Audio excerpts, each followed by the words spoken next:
There are some interesting trends emerging. One of them is a general move towards bimanual wheel-based hybrid humanoids with mobile bases, dual arms, and multi-finger grippers. Now, we've seen this with Sharpa, Sunday Robotics. Could this turn out to be the form factor that gets deployed to do actual work before bipedal humanoids? The Rock, Scissor, Spock gang is back, but we've got a special guest with us today. Kimate Richards is a man who wears many hats, pilot veteran, NVIDIA Omnibus ambassador, and a robotics founder of 10 Things. He's got a little friend with him that was just waving out. We're hoping to get a sneak peek. Gustav Andersson, of course, is a hand surgeon and associate professor of anatomy in northern Sweden, and Mehrdad Farimani, also based in Sweden, has been designing humanoids and other service robots for over a decade. He also advises startups and investors on the robot product roadmap. Kimate, that is a mouthful, not your introduction. So welcome, gentlemen. Great to have you with us, Kimate. Oh, man, it's been busy, but I've got a hand now. And this is the ability hand by Psionic that's now on our robot, and it's become, you're getting a little teaser of what the robot will look like, and I'll show a little bit of it later. But we're putting the coverings and finishing touches on this robot, and so if you see bags under my eyes, it's because we're trying to. There we go. There's an early render view of the robot, and so that's what we're working on. We're working on robots that will ultimately be in the medical realm, in elder care, future hospital, care, those kinds of things. And super exciting time. Fantastic. And we're going to get into that, but I need to segue into that from a very interesting post from our very own Mehrdad Farimani. And this took some time cooking, right, Mehrdad? You've been 100%. slaving away. I mean, you slave away on weekends mostly, and then you get us these deep dives and insights. But this poster took a while to produce, right? So can you tell us what this is all about? I see a lot of bots, and you've taken a high-level view, right? So what are we looking at, and what trends are you seeing? Absolutely. So there are actually more robots on the lower part of the poster, so it's being cropped here. But the main thing was that we were observing the market with my team, and what we got to realize was that 2026, at least since Q1, has been a major trend or shift towards wheel-based systems. So now there's a technical reason for that, and there's a, let's say, market-related reason for that. And we can get to those data, but the main thing is that when we were analyzing them, we got to realize that not all of them are built for the same purpose. So we categorize them into industrial and logistics, commercial and homes, and also research and others, let's say. So as you can see, the research and others are containing more legacy platforms. They are older systems developed by universities and research centers, but we thought it's important to bring them here because they have been notable actually during the past year, let's say. And then, but on top, it's mostly the very famous companies. It's interesting that they are focusing on logistics and industrial automation. And they often, most of them, they also have a biped version. So the shift towards wheel-based version based on our analysis was to have a quicker ROI and also encounter some of the issues that we have with the biped systems.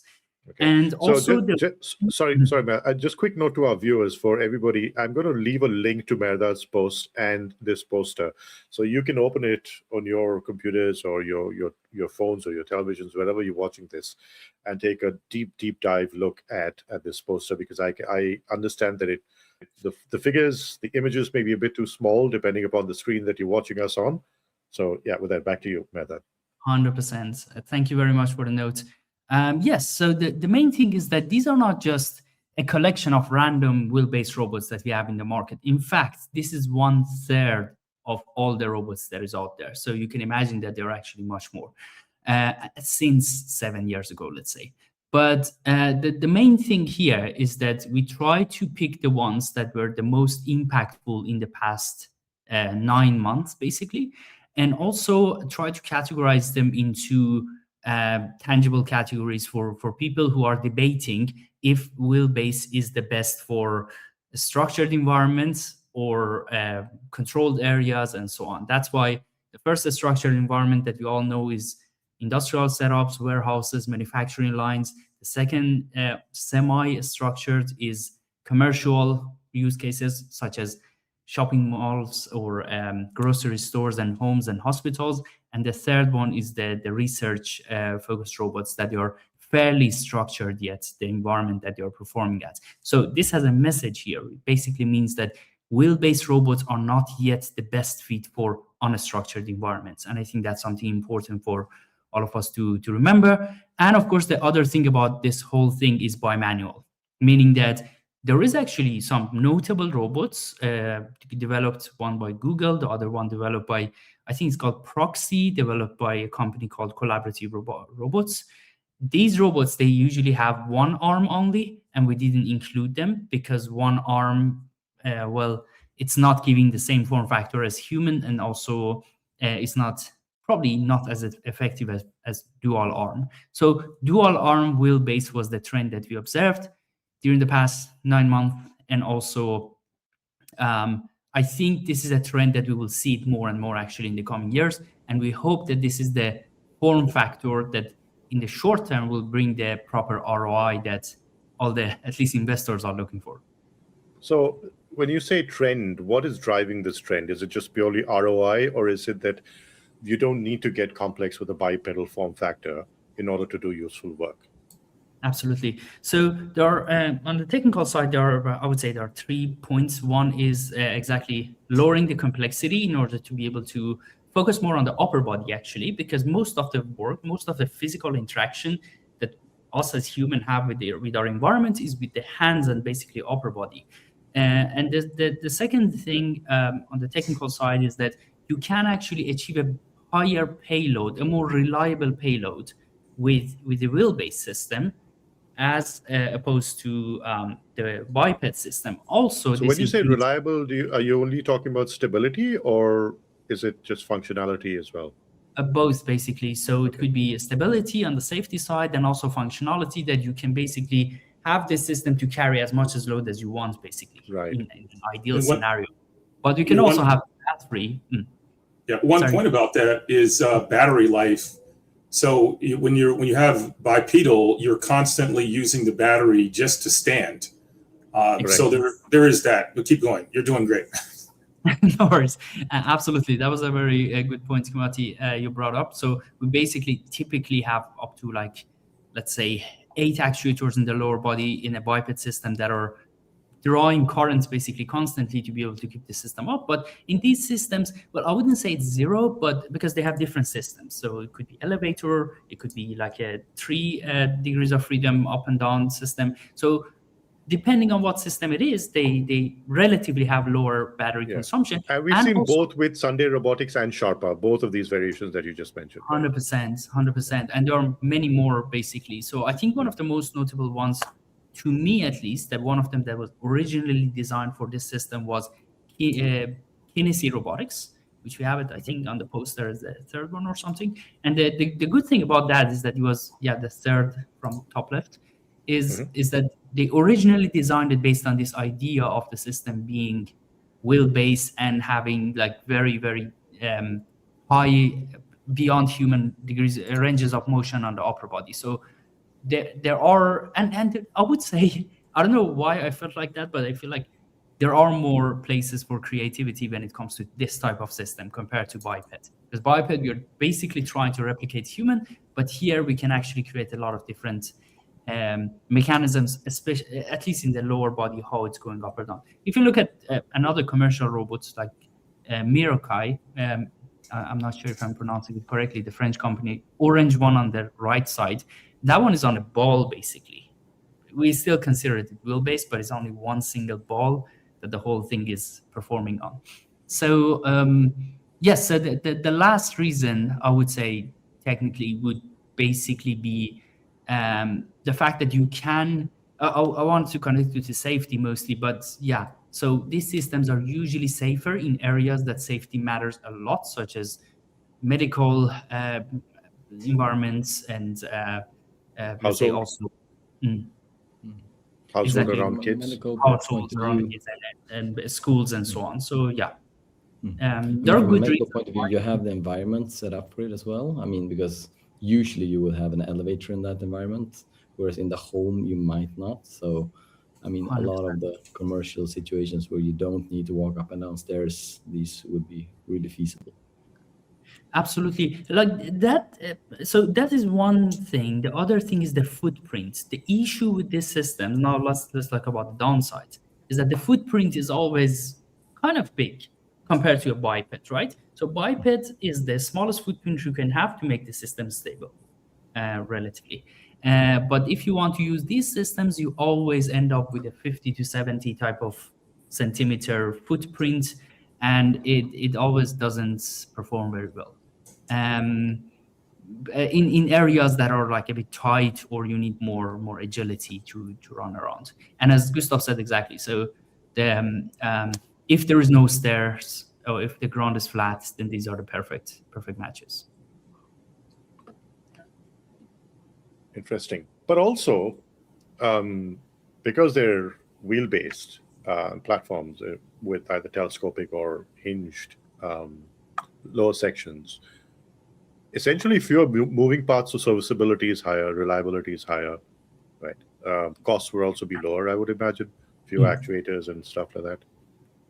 100%, I would say relatively it is. The only question is, these kind of robots, in my opinion, they are not the ones who are targeting general purpose type of robotics. They are a bit limited when it comes to general purposeness. For instance, most of them are built for stationary tasks or material handling. So these two in a sense, but yet a type of material handling that is still based on a flat terrain and also a structured environment. So I think these two like stationary tasks that we always have been arguing during this podcast. If it's a stationary, why do you need legs, right? So those kind of tasks, it 100% makes sense to have them. It makes me wonder, though. I'm sorry. No, carry. Some of the companies that are focused on consumer, at least a couple of them, Weave, Sunday, they've gone with the wheelbase, and it makes me wonder if the wheelbase is actually going to be viable. Yes, they both can, fold laundry, but can they get the laundry out of the laundry, the washer or the dryer, when those spaces are typically tighter? It makes me wonder about that. Or you could just have them deployed at laundromats. Yes. Yeah. Also, we always argue that if the area is wheelchair accessible, then in theory you should be able to use a wheel-based system. As in, like in Sweden, for example, most of the new built homes are wheelchair accessible, so it should be happening. But also we know that the wheelchair has a much bigger wheel, so it can actually encounter some of the obstacles compared to the smaller wheels or caster wheels that they use for these systems. Right. The other thing about this is you say, of course, wheelchair accessible, but most homes, while they might be wheelchair accessible, especially like in my home with 5 children, there's things everywhere to get around those environment. Even differential drive is not good enough to make it through this scenario because, and not to pick on anybody, but like if you have a wheelbase and you're trying to, go to load the dishwasher, that might be not possible if you can't spin around to actually load it. The other thing I'm seeing is a lot of these companies don't have a pan and tilt camera. So if you have to face in this direction, but you have to do something over here, and now you only have your wrist camera, that's almost impossible. So with just the wrist camera, with no depth or anything, and so now instead of being able to kind of turn like you can with legs and pick something, now you're faced this way, you're doing something over there, which is really not. I don't know if that's going to work. Is what I'm saying. Yeah. What does a good doctor think about this? I was just thinking about picking things up, talking about having kids around. Do all of these have the capability of actually reaching the floor? That's a very good point, actually. That's what we usually use it for analysis. Say if the hands can reach the floor, especially the very front of the robot. So most of them, they actually can reach the floor on the sides, but they cannot reach the front of the robot properly. So it should be able to bend, and it should be able to like reach that very, very front of the robot. So that is a point of analysis. To be honest, the ones that we excluded from the poster, they often couldn't fulfill these requirements. Some The of them, Sharma bot should be able to do that. it right? should 100%. Although I need to mention something. Some of them, for example, on the top right, we have Alex from Robotics. She's also Alex Hands is more famous. Top right one, and also the one that is open arms. It's a very famous one. Bottom left from third one from left. Those are basically stationary. They don't have a waist. The green one. Next to the green one. The one before green one, the small one. Okay. Open arms from Enact, if I'm right, Kimate. I don't know. Yes, it's Enact. And I have one in the corner here if you want me to go get it. That's good. Actually, the reason that we included it was that it was a very well adapted dual arm during the past year. Almost every lab I know, they have one of these, and the price is good, the functionality is good, it's very open source. So that was the reason that we included it everywhere. But if you look at the robot from Neura, for example, middle section, third from left, is a strange form factor. This one, we were not certain if it can reach actually the front of itself. I mean, of course, the hands could come down, but you're not sure if it can reach the very center front of the robot. So there are, this is a bit of on edge point, but I think Gustav had a very good point. Like, it should be able to reach the ground. Actually, we take it one step further. It should be able to even reach lower than ground. Imagine it's on the edge of a staircase that is going down, and should be able to reach the first step of the staircase, basically. Okay. Interesting you mentioned Neuro. So I was with Scott in Automate, and we were talking to Neuro and their CEO, and their use case is really more stocking grocery applications. So they're going to be constantly moving back and forth, up and down, but not necessarily to the ground. And if you see that robot, which by the way, ours looks kind of similar, you notice that it's massive. It's really, really big. It's not going to be meant for any kind of indoor, any kind of consumer use. As a matter, I'd imagine that most of this list isn't a consumer use robot at all.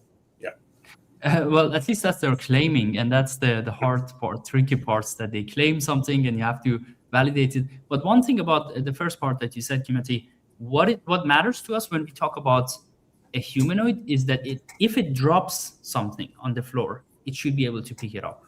And if it doesn't, then somebody else needs to have to do that. And those are basically those edge cases on the business cases that they deploy humanoids, they claim things, but then you realize that no, there must be some other people in the environment to be able to help this humanoid do things.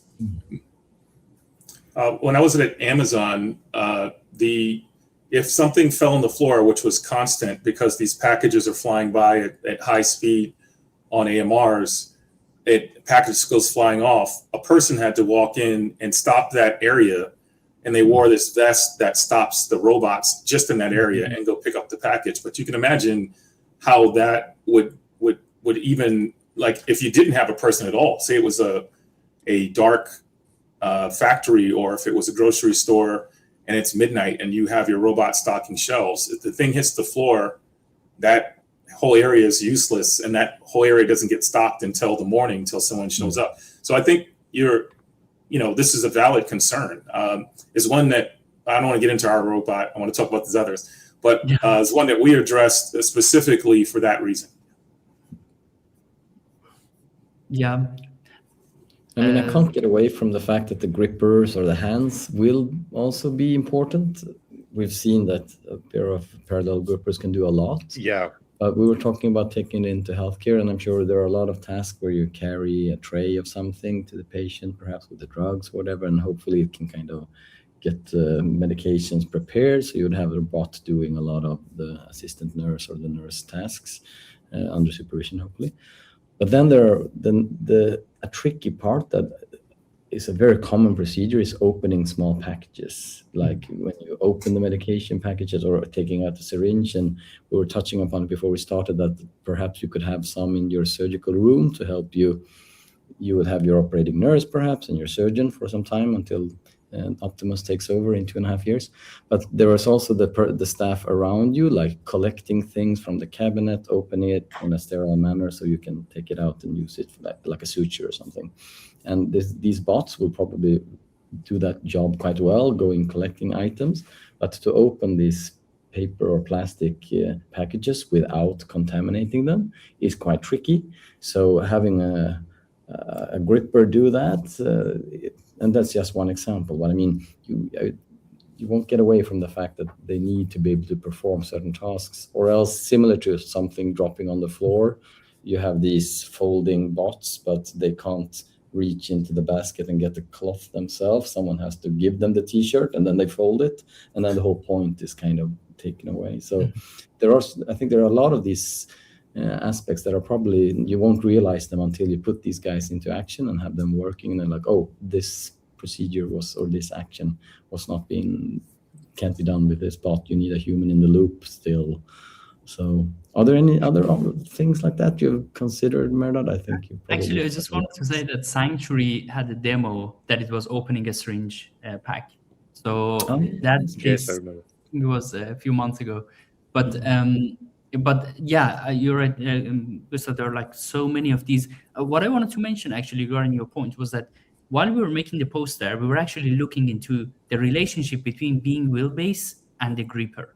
Is there any pattern there? If they are going through for wheelbase, are they also using parallel claw or more simplified gripper? But it really wasn't any proper pattern, so we couldn't see that. What we could see though was that almost any humanoid that goes with biped, they're also going with dexterous hand. So maybe that we can say for sure, but here we cannot really find. Many of them are actually using just off-the-shelf grippers or off-the-shelf dexterous hands. By off-the-shelf, we mean the companies who are building dexterous. But that's hands. for more general-purpose robots, right? Dexterous hands, and therefore. Yes, but that's the tricky part. When we say general purpose, it means that then the locomotion should be also general purpose, right? You should be able to go into every train and also have a dexterous hand. And that's where, again, the engineering trade-off comes. Like, which part do you need the most, the upper body or the lower body, to be able to optimize it? But for the interim, for the near future, to actually do useful work, I mean, you need to take the hands to the point of work or deployment, right? Whether you do that as a bipedal, with a bipedal form, or with rollers. You just need to move the hands where you want them to work, and then you need the AI stack to ensure that it works well. Mehrdad, I know we talked about this probably in Japan, but I would love to see some study looking at general purpose robots and what you can't do with a certain type of gripper. Like, I'd love to see that study. I know there's been papers, but those papers don't encompass like, okay, what of your home, let's say, can't you do with just parallel grippers? And then is that useful and necessary? So like a negative list. Has covered that part also. Before. I know you have. I want to see it as these are the home tasks, like on a sheet. These are the tasks that happen in the home. What can't you do? And then, obviously in-hand manipulation is one of them, and you'd have to go back and forth like this. And is that really important? And then how much am I willing to pay for that extra degree of freedom? That's a great point. Yeah. I mean, that's a great point, because we keep talking about this, right? Useful work. How soon do you deploy? And how complex do you need a hand or a bot to be able to deploy to do useful enough work for it to make sense to buy that bot? Absolutely. One thing I wanted to mention here, which we also talk a lot, is the tool use. So for a lot of the tasks, we use the tool, but sometimes we do, sometimes we don't. So therefore, tool use is something that is extremely important for many of the tasks, but a lot of grippers are neglecting that, or they're not able to do that. But Gustav, do you have any? You said a number before. What tools do you use, Gustav, that a bot can't use? Yeah. I mean, this one is still, I think, tricky for most. But I mean, yeah. I mean, Depends on the drill was gripper. another example that the parallel plug cannot use a drill properly. Yeah, I will probably lose it. I mean, you would need your third year power grip it, Yeah. and kind of, unless you use your second hand Yes. to use it. And I mean, the wrist is also, I think, for a lot of the applications, the wrist will be important. So a lot of the demos, and I think one of these, was it Sanctuary who did it as well? Yeah. You have this kind of awkward arm to get into the position, whereas we would be able to just use the wrist. But I mean, and it's the same for the screwdriver. I mean, you could probably show a demo of a bot with a quite stiff wrist doing some kind of screwdriver action, but it would not be the very fine detailed work that we're doing. But I mean, they will probably use the power drill or the power tool. They won't use screwdrivers most of the time. So there's also this risk of giving them an action that they probably will never do. It's like writing with a pen. Like, why would they write with a pen? Yeah. Sure, being able to write with a pen would also give them the capabilities of doing a lot of things that they might end up doing that are not pen-based. But I mean, the action of writing with a pen, if they have that capability, they could perhaps also use microsurgical instruments to a similar extent, or soldering or whatever. I was going to mention soldering because I hate soldering. And one of the first tasks that I made a robot ever do was solder because I can't stand it. But it is also very niche to someone like me to need that. And so that when I was thinking about that, I was thinking like, okay, generalist robot in a general, like we're going to talk about homes, in a general home, most people aren't screwdrivering every day. They're not soldering. They're not hammering. Exactly. So like I'd love to see that, Mehrdad. I hope you're taking notes. I'd love like a poster. Here's the home. Here's what you can't do with the parallel gripper, and is it necessary? I almost put out a survey once, like if you're in the home and you want your robot to do, a myriad of things, what would that be like on a daily basis? The niche things I think you can still outsource. Yeah. Like your AC unit goes down, your robot's going to climb into your it's not going to climb into your AC system and fix it. But maybe it needs to be able to take the dishes and put them in the dishwasher and take them out and put them in the, put them away. Maybe it needs to clean off the table. And do you need 5 fingers and 26, degrees of freedom to do that? I don't know. Yeah. No, and I mean, a lot of what you mentioned earlier, like getting around and getting access to certain areas, like reaching into the dishwasher or the washing machine or going around and that's where perhaps some of these would have issues, like rolling over cables or over your whatever it's called, the thing you walk over when you cross the threshold. Door jam or something. The thing at the door. Door frame thing. Yeah. Yeah, the bottom of the door frame. Yeah. Well, all of just getting my Roomba gets stuck on the the carpets all the time. So I mean, hopefully these are more stable or higher off the ground. What about soft robotics? I mean, we've spoken about soft robotics in the past, right? Mehrdad, you've written an article about it. Yeah, I love soft robotics in general, but one thing that every roboticist know is that soft robotics is not reliable. That, I don't know, that has been always in the negotiations, that they're like, okay, it's good, but it's not reliable. So why it's not reliable? It's not as accurate. You cannot control it very well. It degrades over time, so that the control algorithm have to change and adapt itself. And because it's a soft material, it could be silicon or something, then it's always, it cannot be as fragile as a system that is solid, basically.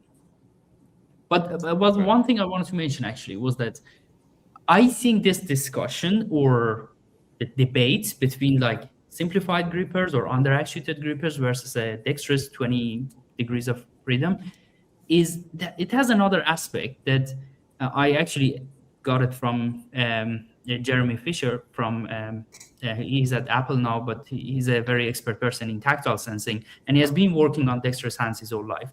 And he had the point, just quoting from him, that it's really not about how many tasks a certain gripper or an end effector can do. It's about how many solutions it can unpack for future scenarios that we haven't seen yet. Because remember, whenever we are having these discussions, we are comparing it with the status quo, with saying that, oh, this is the amount of tasks we have, these are the tools we have, these are the scenarios that we have and historically have had, and now we want to build a system for it.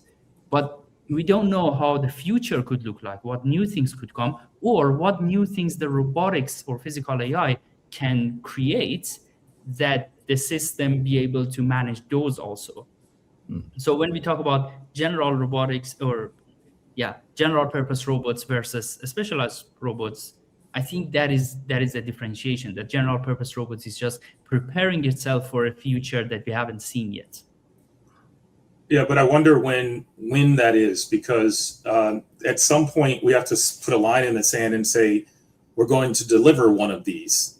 Like all of these robots are, they're just perpetually gathering funding and making a new version and gathering more funding, making more promises, right?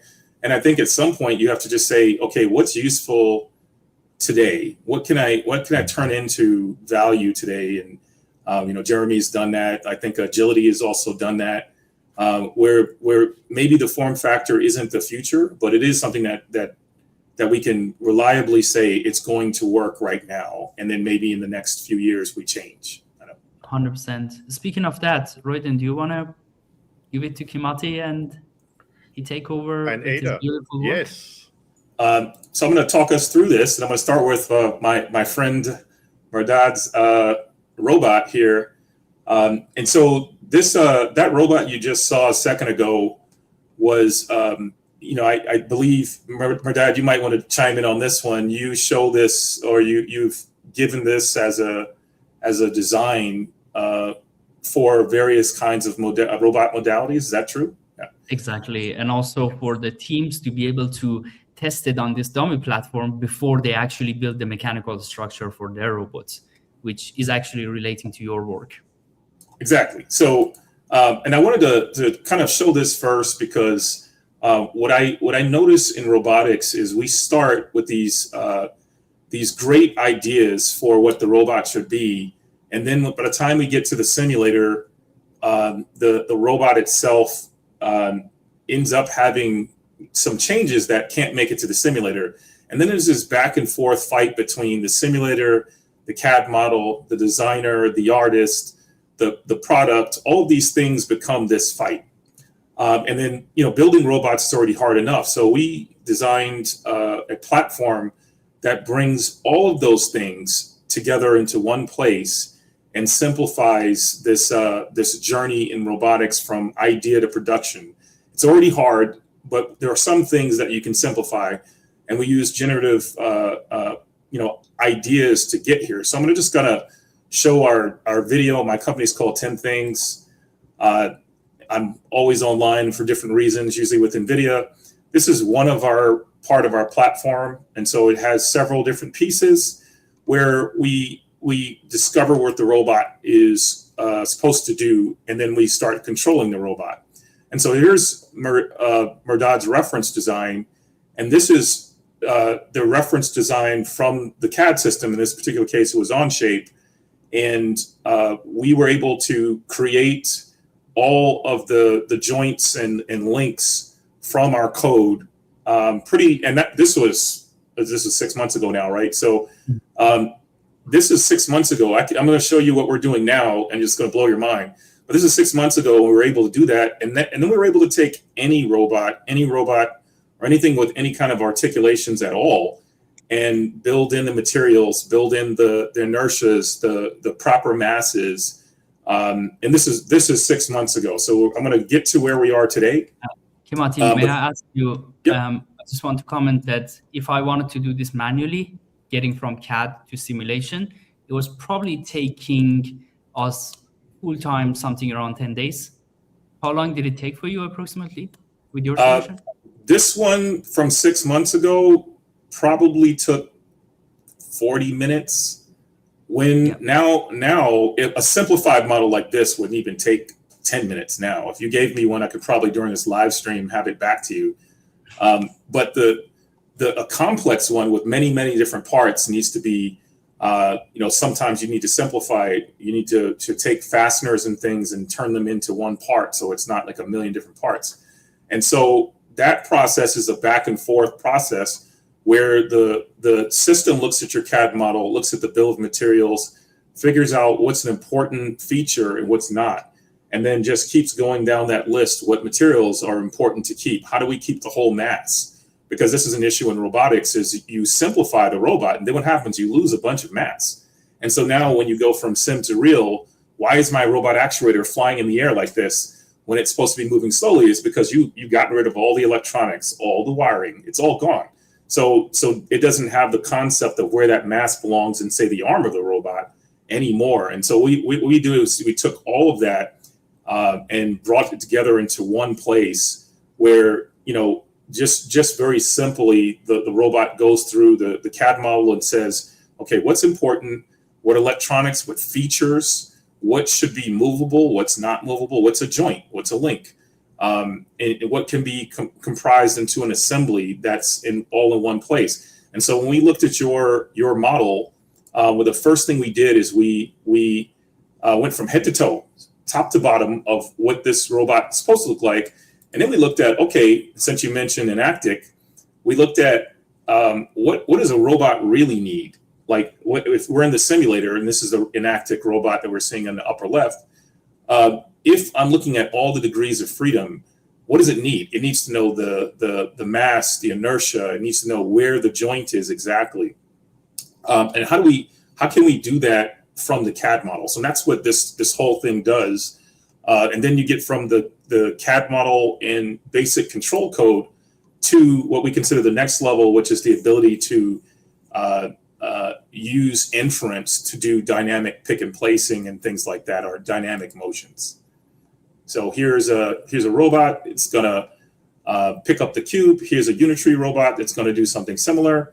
And this is just our teaser video from our website, so you can always go there and take a look at those things as the robot's going through.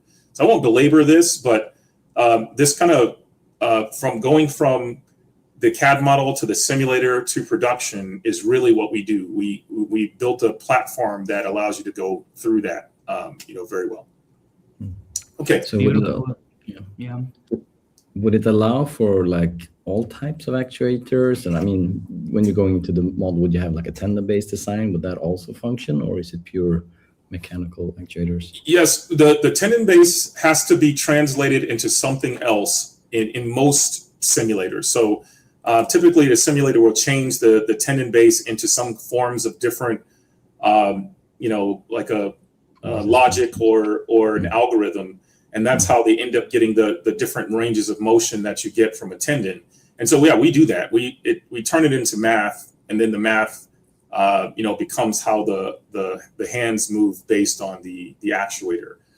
And that's typically how, like the 1X robot you guys were talking about just maybe a week ago, that's how those become accurate, is if you can say, based on the tugs of the tendon in this direction, I'm expecting this kind of movement in my finger, let's say. The issue we've seen with tendons is that they just constantly need to be recalculated. So your hand is going to work perfectly the first time, and the next time that the robot gets hit and the tendon loosens a little bit, now that tug of the actuation is different than it was before. So now we need to recalibrate. And so we can do that in software. We can look at where the robot's performing right now, where's its hands right now, based on those different actions of production, and then recalibrate back all the way back to the model. And that's really what we do. I want to also have a comment here that one of the inherent natures of robotic projects is just this back and forces and endless loops, basically, to go to change something in the CAD, which is usually the primary reference, until it goes to sim.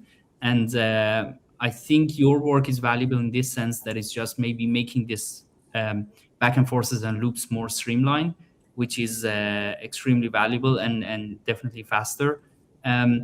My question was, are you thinking mostly about humanoids when you created this system, or could it be expanded to other type of form factors and robots? So it does have a navigation stack. It has all the kind of common things that you would find in other robot modalities. The reason why we picked humanoid is because it was the most difficult problem. True. The simpler problems are there, like drones. You can definitely use this in drone service. It's just a matter of what systems can we connect to. And I'm going to show that in a minute. The fact that we can connect to different systems with different tooling. And I know this is a robot channel, but if I say the words MCP and those things, would you guys know that stuff? Okay, good. So we built tooling that speaks to the generative models, and the generative models through the tooling speaks to other systems. So Fusion 360, Onshape, SolidWorks, CAD modeling tools, we have them speaking to PCB creation and electronics tools. We have those speaking to simulators, so multiple. Isaac Sim, obviously, I'm an NVIDIA ambassador, but ROS, all the ROS tooling, it's all there as well. Various simulators, Carla, Majuco, all of it. So if you think about it like that, we're mainly focused on those MCP tools being smart and being able to relate with other systems. So we built a harness that takes all that tooling and gives it a bit of structure. And so the structure works kind of like a flow of building an application. There's design. There's we're gonna do some pre-CAD work. We're doing motion studies, things like that, and then we're going to get into CAD. And from CAD, we're going to go look at the electronics. There's a back and forth between the designer saying, no, don't build it that way. I designed it this way. And so all of that happens in a system. And then when we graduate out of that system into the simulator, now we have an accurate model to go all the way into the simulator. So I'm going to show. Let me show it, because it might make more sense if I show. We love a good show and tell. Go for it. Yeah. Well, maybe let me show this first, and let me stop that because there's some sound I want you guys to hear. So this is Ada. This is Ada. So I'm showing this because how Ada was developed, for the most part, was a few talented mechanical and design engineers and myself just yelling at them. But when we were done with all of that, there was this back and forth between all of us. What should Ada's job, and this is my workspace, and actually this is Ada right next to us. I could make it wave her hands, but I'm going to show you it waving. We're calling it her now. I don't know why we keep calling it her, but that's Ada's hand, the ability hand. Why we designed it this way was we looked at all of the potential areas in which this robot was going to work. Will it be able to pick things off the floor? That you said, Mehrdad, it's super important. How far does it need to be able to reach upward comfortably? Because all these robots say they can reach to the highest, but they can't. Their shoulder motors really can't do that. And so this just has really beefy, robust motors. And then we looked at just generic usability. What use cases will this robot be in for its lifespan? And so you're looking at a proof of concept here. That's why you're seeing the extrusion and the wiring everywhere. And it doesn't look any better today than it did a month ago when you're seeing this video. I'm supposed to be working on that right now. But it has multiple cameras, and I'm going to just listen to it for a second, hopefully. Demonstrations in natural language, and I always respond with safety, privacy, and security in mind. I have designed my templates using the latest NVIDIA, the WX, and open source technology. Okay, good enough. We can listen to it talk for ages. But so this is a month ago, and robots moving slow on purpose. We're working out the wiring and those kinds of things. Which I have a note about that hopefully I remember, somebody reminds me about. But this robot's purpose is to operate in operating rooms, in hotels, hospitality, elder care, areas where we know it's somewhat of a predefined environment, where the robot needs that wider, being able to move around. It's on differential drive wheels, and it has caster wheels in the back. So it can't be super accurate in its placement. And so how we make up for that is its arms and hands have to be super accurate. The other thing it needs, and I think a lot of companies are missing, is the robot needs a pan and tilt camera somewhere. Because if you, for instance, I'll hold the arm up again. If the robot can only go in a certain direction and the hands need to be going in a different direction, then you need to be able to have a camera as well. And this one's head camera is not on this one, but the head needs to be able to tilt and look back where the hands and arms are. And are we going to put depth cameras all over the robot, or do we want to just, because that's going to get really expensive, or do we do something where the head tilts or something like that to make things a little bit simpler? And here is, so I'm gonna mute myself again on this one. So what we did was we between the designer, sorry, that's going on by itself, between the designer and mechanical engineer that worked on this and myself, I'm also a mechatronic engineer, we looked at all the things that the robot needed to do, where it needed to go, its travel, kind of like Mehrdad, you did with your your analysis, and we developed the hand so that it would be able to reach out in front of itself and pick up something off the floor. And beyond that, we used generative design process that we built to determine what the arm length should look like. So there you go. You see the arm going up and down here. We actually changed the length of the wrist so that the robot can actually reach in front of its tire to remove something. But this is all from our, we call it our product engineering tool, which is basically a generative design tooling that goes from pre-CAD all the way through to production. So we can always watch this do this, but the more interesting thing is in the downstream effect of what this robot can do.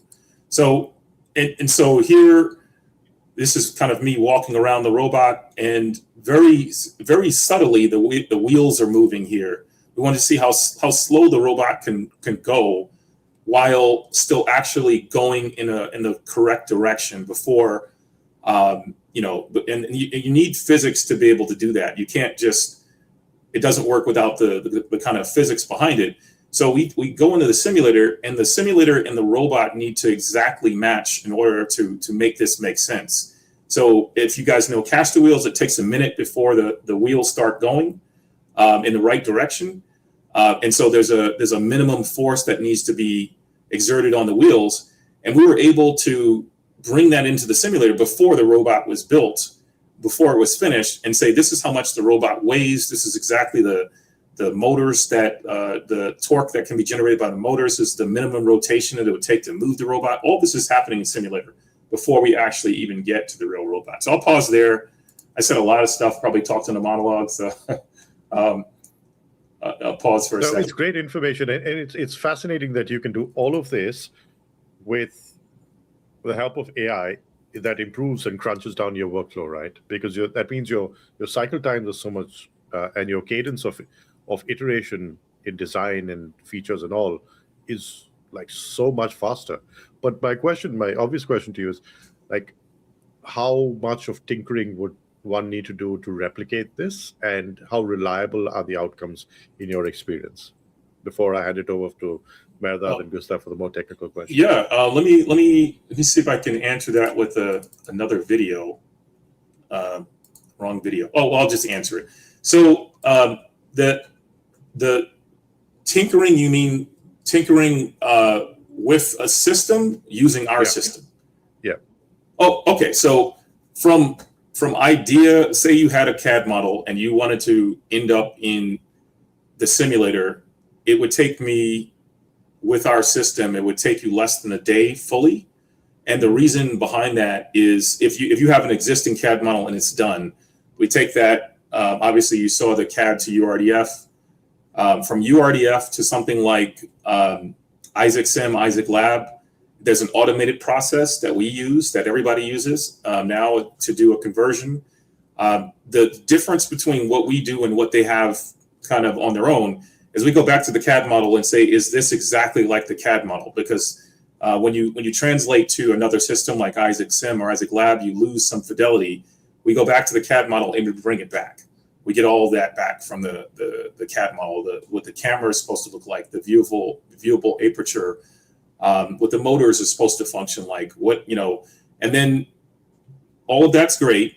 But the real proof is in the pudding is what happens when you put that on a real robot, right? Then still the CAD model doesn't reflect the real robot either. So what we do is we go back to the real robot, and when we have the real robot inform all the other systems about what's really happening, what really is the the viewable aperture from, say, the wrist camera, right? What really are the motors actually doing? And then you tune your other systems with the real data from the real robot. So you're asking that question. I hate to put out numbers because they're always fake and lies, but it's really, for us, it's about a day total if you have your ducks in a row, meaning we can get back to your source system, your CAD model. Then it takes about a day for this entire process to work. If you're going to do something that's more like dexterous, then that still takes training. And the training tasks, that timeline is actually extensive. So you can't do that in a day. Even if you had 1,000 instances of the best NVIDIA GPU on Earth, you couldn't train a hand model in one day. It would take you lots and lots of iteration.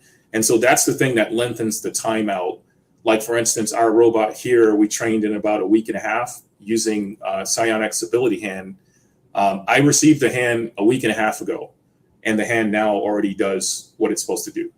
And you can't say that in any other way. And how many tasks are you talking about there? Or is it a particular task that you're talking about?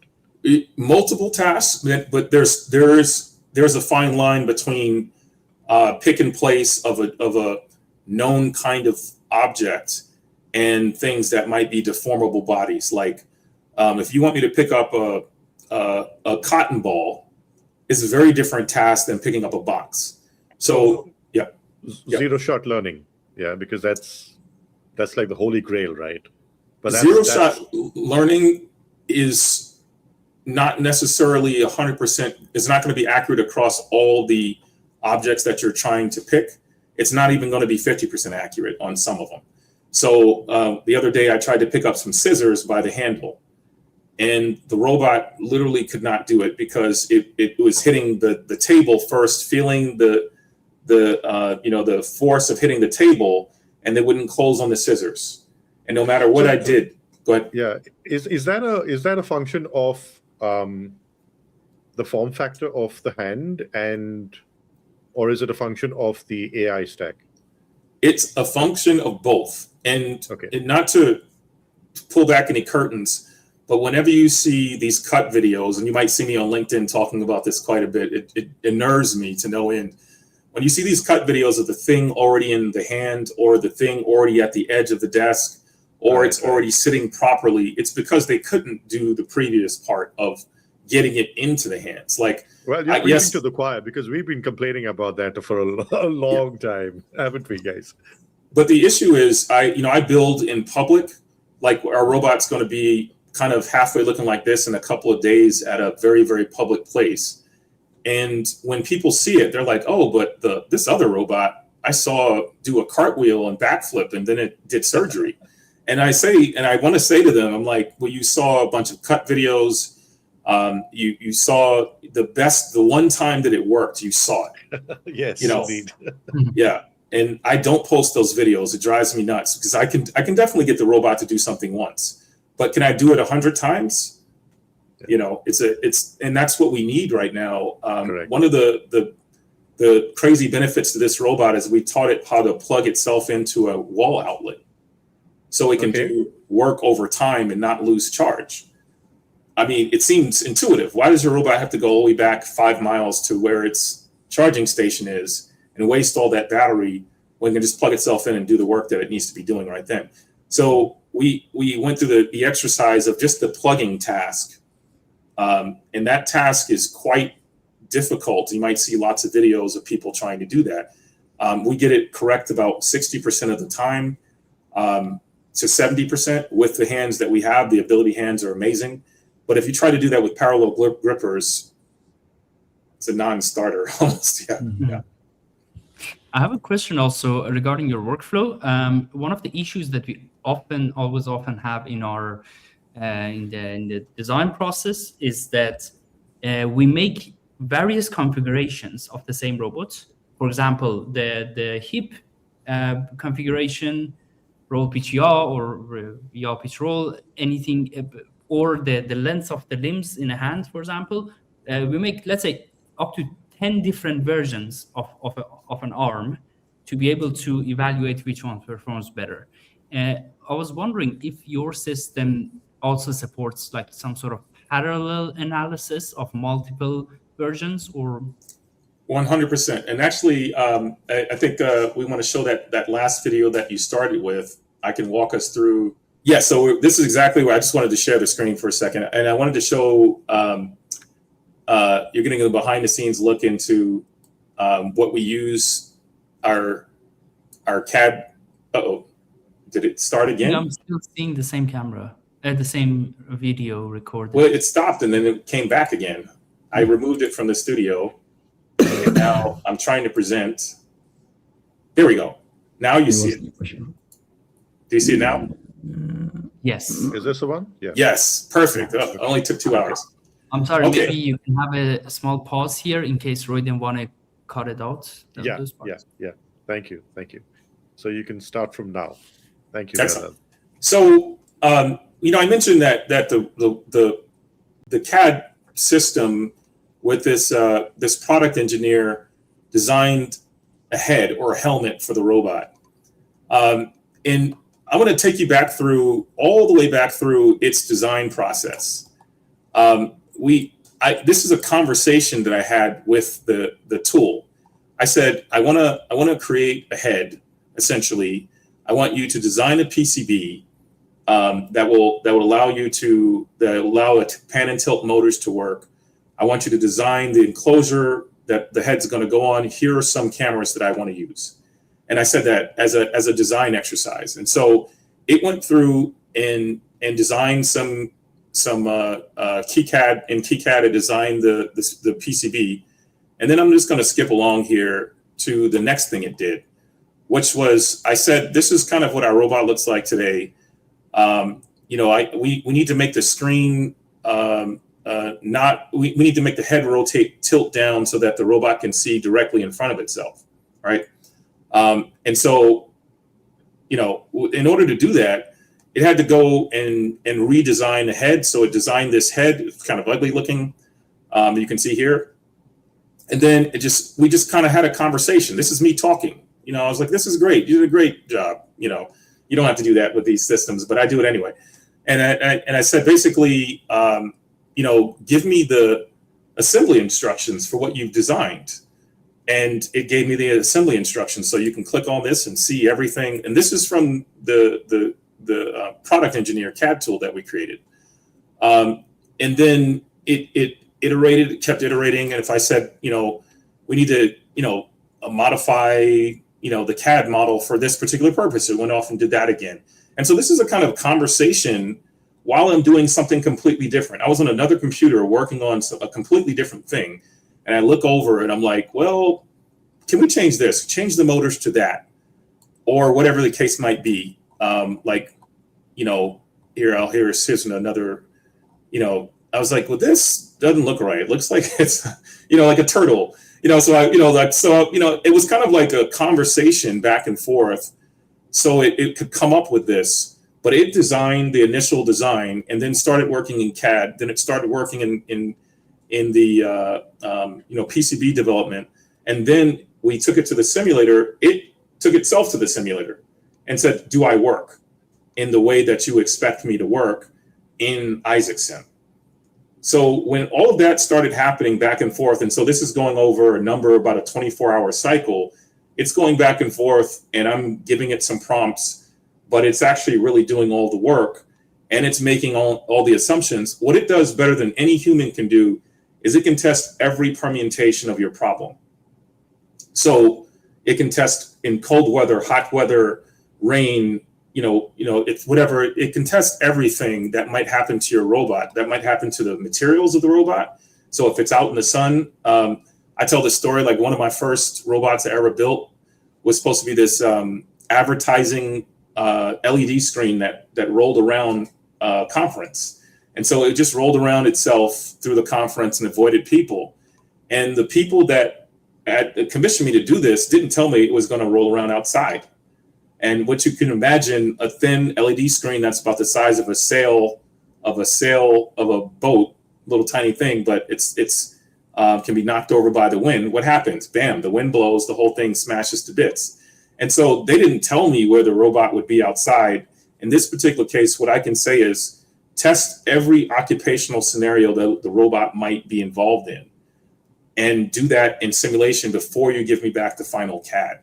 And so, Mehrdad, to answer your question is a long-winded answer, but this system can now go back and forth and get to something like, let me get to the bottom here of the finished product. It's not letting me scroll to the bottom. Let me scroll. Let me get to, the complete manufacturing zip file, which covers every little bit of. Let me see if I can open this. Here's the folder to open on my other screen. So it covers everything from the assembly, the bill of materials, the fabrication, the electronics. All this was done by this product engineer, not me. And so you can imagine this world in the future where we'll say, I need a robot that can do X, Y, and Z, and your constraints are these manufacturing products, like manufacturable products. The constraint is the engine. The constraint is the linear actuators. And then I can go from that. And one of the things that I was hoping to have ready for you guys when we started this call was I gave it the problem set of making a robot hand. And now it's churning on that. And so it's gone and looked at linear actuators. It's looked at what's available publicly that you can buy off the shelf. And I also gave it the constraint of having 5 fingers and cost less than $2,000 with tactile sensing. And it built something. That's very impressive. That's great. I just had a follow-up question, actually, Sure. Because about a month ago, I was actually debating with some people on X that I don't really find Gen AI CAD reliable, especially when it comes to the accurate design engineering. So, and I assume your foundational model was something, was it Cloud Code or ChatGPT latest? This is using GPT 5.6 with a few modifications. Yes, lots of modifications. Yes. But I want to ask your Why did you experience, choose like that? how reliable. Sorry. Why did I choose it? As opposed to like Claude or Grok. Sorry, well, at the time that I designed this, Fable was not reliable in America. They were turning it off and on and those kinds of things. The other thing, in Fable took like 5 times as many tokens to produce the same outcome. So it was kind of a financial reason. There was no, like, I'm leaving these things running for like its own instance, running 24 hours. How have you experimented with Grok? Grok doesn't, I don't want to say anything. Grok does not work like these two do. Yeah. I'll stop there. Gemini also, I've tried that. I've used Kimi. I've tried to use Quinn, which was the non-starter, because I really wanted this to be completely local. I didn't want to go pay anybody for this, kind of just to churn. But I did find 5.6. One of the things that it does really well is it does computer use really well. So it was able to go out to the internet, get the parts that it needed. It was able to do like accessory research and basically tick over the computer that I'm using, plus use my tools. So that's the reason why I went that way. So is it going all the way into sim, or is it kind of, when it designed your head, for instance, does it kind of just estimate that this would fit and it draws up the CAD, or does it also take it into Isaac Sim as well, or Isaac Labs, and test it out? We were talking about the wind or whatever. Can it? Yes, 100%. And the video that I was trying to get to play that didn't play shows that it goes from, it has access to the simulator. It has access to MCP tools in the simulator that I open source, by the way, like it for NVIDIA. So everybody can use those tools. It's free. But it's talking to the simulator. It's talking to the URDF file. It's talking to the CAD model, all of those all together. And then you can even add in, if you can create an MCP tool for it, it can talk to it, and then we can put it into the pipeline. For me, I wanted to control the order of operation, because something like this can just go back and forth indefinitely. So I wanted to control, like, this is what's good enough, this is where you should go, etc. But you could, in theory, add in even more MCP tools and just have it design something completely brand new. And to your point, Mehrdad, 4 months ago, this was not reliable or useful. Mm-hmm. And I built this same thing, this CAD creating thing, a year ago. Before now, all these companies have popped up that said they're CAD creation generative. I don't think those are companies, no offense. And even neither is mine. Like, so this, because I was able to do this, I'm no genius. That means everybody can do this. I just happen to have thought about this several years in a row, and I'm so lazy that I'm like, I don't want to do these jobs anymore. I don't want to solder. I don't want to do CAD. I don't want to, like, all these things that I don't want to do. My wife will tell you, I'll make a system first before I do anything. Mm-hmm.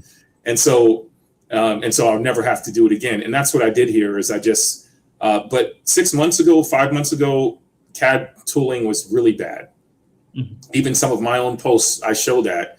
And I was able in CAD to create a cylinder, and I was like, woohoo, like a year ago. And now you can make a whole system. Like I said, I'm working on a robotic hand that's low cost, and I'm trying to use off-the-shelf components, and I'm using strictly this to do it. Yeah, that's great to hear, actually, because that was kind of what I was supposed to follow up with those people I was debating, but I didn't. So yeah, I was wondering how well the models got in the general. Only in the last few months. They have not been good before then. The last couple of months have been transformative in the space, because now the models really understand spatial awareness. And I think even 3 months ago, it really didn't understand it. Like most models couldn't tell you what X, Y, and Z, like a quaternion was, like, rotations and all of that. And then if you add even more things in, like sensitivity, touch, most models still can't understand touch. Like even we're training, globally, we're all training these models to do grasping, but we use vision, and the tactile sensing is kind of thrown away. And so now, like, I think the next iteration of these models, they need to understand touch, they need to understand taste, they need to understand smell, like everything that we understand, that we use in just understanding the world and scene understanding. These models are going to have to take that data in and somehow use it.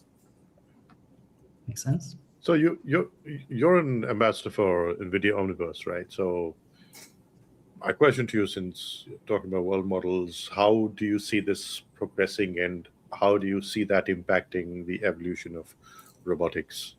I think if you can get the compute costs down of a world model, they're quite useful. The way I use them, I use, of course, Cosmos. Obviously, I'm an ambassador there, and some others, LinkBots model, etc. I don't use them in the way that most people do to generate video. I use them to actually generate the math behind the physics, so that I can use that data for myself. So you can imagine this, like you have a robot that you want to go pick up a cup.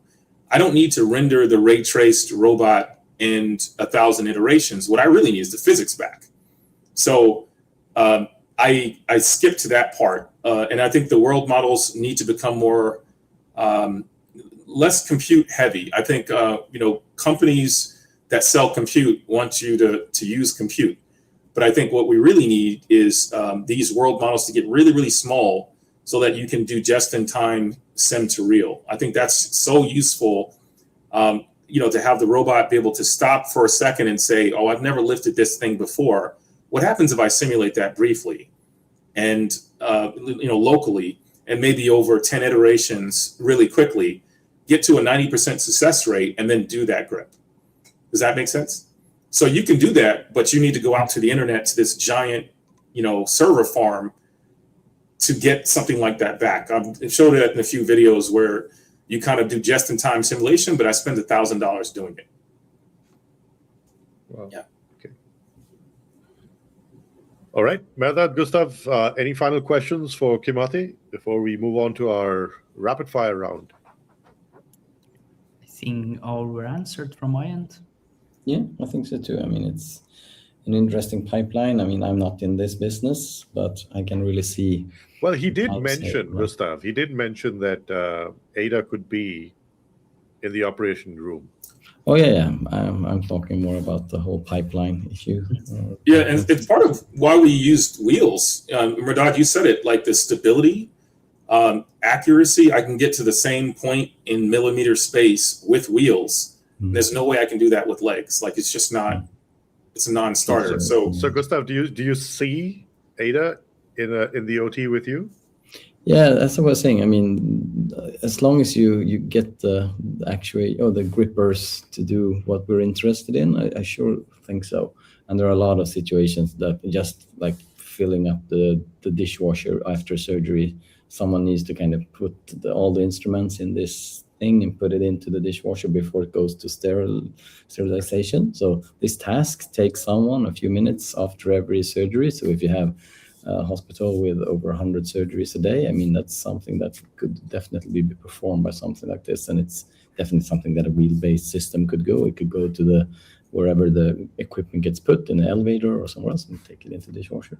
And then when it comes to, I mean, the patient interaction is a totally different ballgame, I think. It's not just having a bot that can go around. You also need other aspects of helping elderly people in and out of bed. Will they trust the system, or will they be able to interact with it? So there are other aspects there. But definitely a lot of everyday work in the hospital could be alleviated or performed by these systems, I think so. Definitely. And I guess there are some pilot projects going on, different. What about biohazardous materials? Wouldn't you rather have a bot handle it than a human?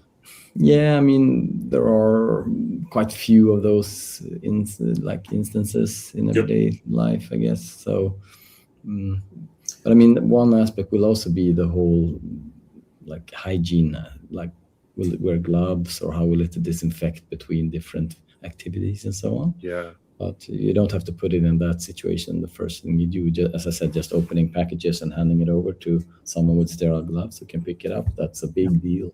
And in most surgeries, there are many times during a long operation that you need someone just go pick that up and bring it over, open the package, so we don't have to get rid of our sterile gloves and put on new ones.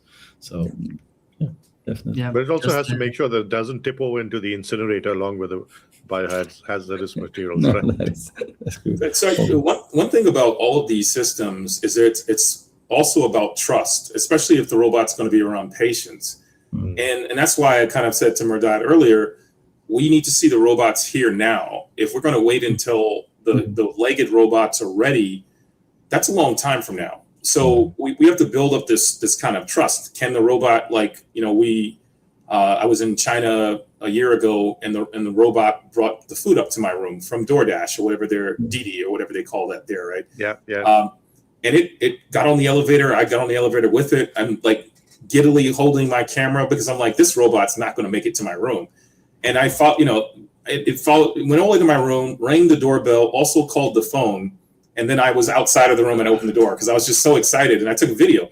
And so, but that's the thing, is like the trust factor needs to be the first thing, and that means we need to see the robots to trust them. You can't, and they're not going to do surgery, maybe not ever, but certainly not on day one. Not these kind of robots, maybe the Da Vinci's of the world, but these kind of robots need to start interacting today, so that when you and I get older, I'm probably one of the older statesmen in this room, I don't want my first interaction to be when I'm 80 years old with this robot. I want to have seen it doing things reliably for a long period of time, and then have that grow and scale. And then there's this also human factor, and that's why we gave the robot like a personality, and you can conversate with it, etc. Is that there's this like just disarming technique when you do that. Like I noticed a lot of robots are taking like a female shape, which I'm not necessarily sure about that, but I definitely trust that more than I do the visor, metal head, you know, scary looking metal ones, right? Robocop ones. Yeah. So I think it's the trust we have to build up, and that takes time. And I think you need to see them now. And the last thing I would say is, you can't go from the vacuum to a humanoid in your home. Right. I'm just going to put that out there. Yeah. You got to have something in between. Yeah. 100%. That's very interesting. Kimate, you're based in Texas right now, right? Yes. Yeah. And you've traveled the world. You look at, as you said, you saw this bot in China. Do you think there is a greater willingness and acceptance to have technology like bots interact with regular humans greater in China than in Europe or America? Is there kind of too much of a stress on, well, I'm not sure if it's too much is the right word, but is it is America and Europe, are they being overcautious? Mehrdad, you were with me in Japan. What I noticed about Japan, China, South Korea, and some other places is they embrace technology. They embrace some things that are more futuristic in nature far more than we do. Like when I was walking around in Japan, there's all these like caricatures and bright light things and gadgetry. I think I told a story maybe a year ago. I was in Beijing, and I had a drone delivery of my Starbucks coffee while I was on the Great Wall of China. Like, mind blown. It seems so simple, right? But I think that I don't know if people are afraid of the robots doing the wrong thing here in the US, and maybe that's like this dystopian future thing. Or I don't know if it's that, or whatever it is, like we don't seem to really embrace robotics in the way that Japan and China have done as of late. And I don't know why. One of the things that I think you guys just talked about this, but human-looking robots, you almost never find them in the US. In China and Japan, it's huge, or at least it was until the Chinese law might change. But it's huge there because they don't have whatever hang up. I don't know what it is. I'm American. I'm sorry. We have hang-ups. It's weird. And I'm not exactly sure if it's related to religion or, maybe you guys might know more than me. But what I will say, go ahead. Anthropomorphization is kind of, I don't see a religious aspect to it. It's more of a social acceptance, I think, and a willingness to experiment with newer technology that it goes beyond a smartphone and the latest Apple phone. What I will say, in thinking about this a little bit more, is there are certain countries that their whole economy changed based on the fact that they had embraced some technology, China being one of them. Yes. They took over the manufacturing process of the world, but you go back to the 60s, they had farmlands and not much else, not just disparaging them. But they embraced technology, and then they were catapulted to number 1 or 2 economies in the world.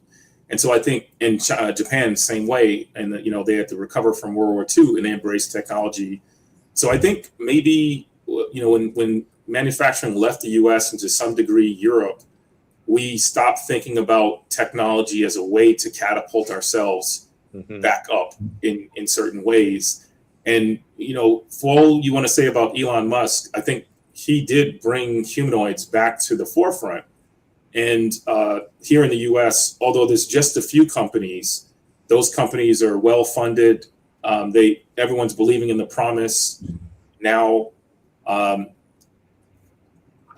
That's what I would say. I think that just because we had a different economy, possibly, and I go back to that as probably my answer. Right.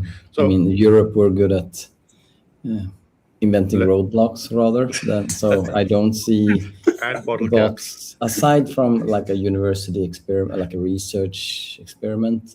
I think we're really far behind on accepting them into society, not because we're scared of the technology. Right? It would just be like, oh no, have you made sure that it's not going to hurt someone? We have to make like a 10-year study to make sure it can't hurt anyone. And then, oh, but what about the unions and the workers? It's going to be a long time before they... I think when the economy changes, though, I think you're not going to have a choice but to embrace these technologies. When the economy changes, and also you got to remember, China doesn't have they don't need to take care of their people's happiness in the way that we have to do it here, right? So they can have a 6-day work week, and they can have robots standing right next to a person. The robot falls on a person, nobody sues. So I think in that way, they're positioned to embrace this technology much faster than the rest of the world. But we will have to catch up if financially it's not making sense for us to stay behind. And the same thing with generative AI. I know Europe is some degree lacking in using Gen AI as much as the rest of the world, and that's causing the economy to dip. And so I think that forced them to embrace, and some of the bigger companies have come out of Europe, like Mistral and Hugging Face, and now Uma, like to embrace these kind of technology because of the economic impact. Yeah.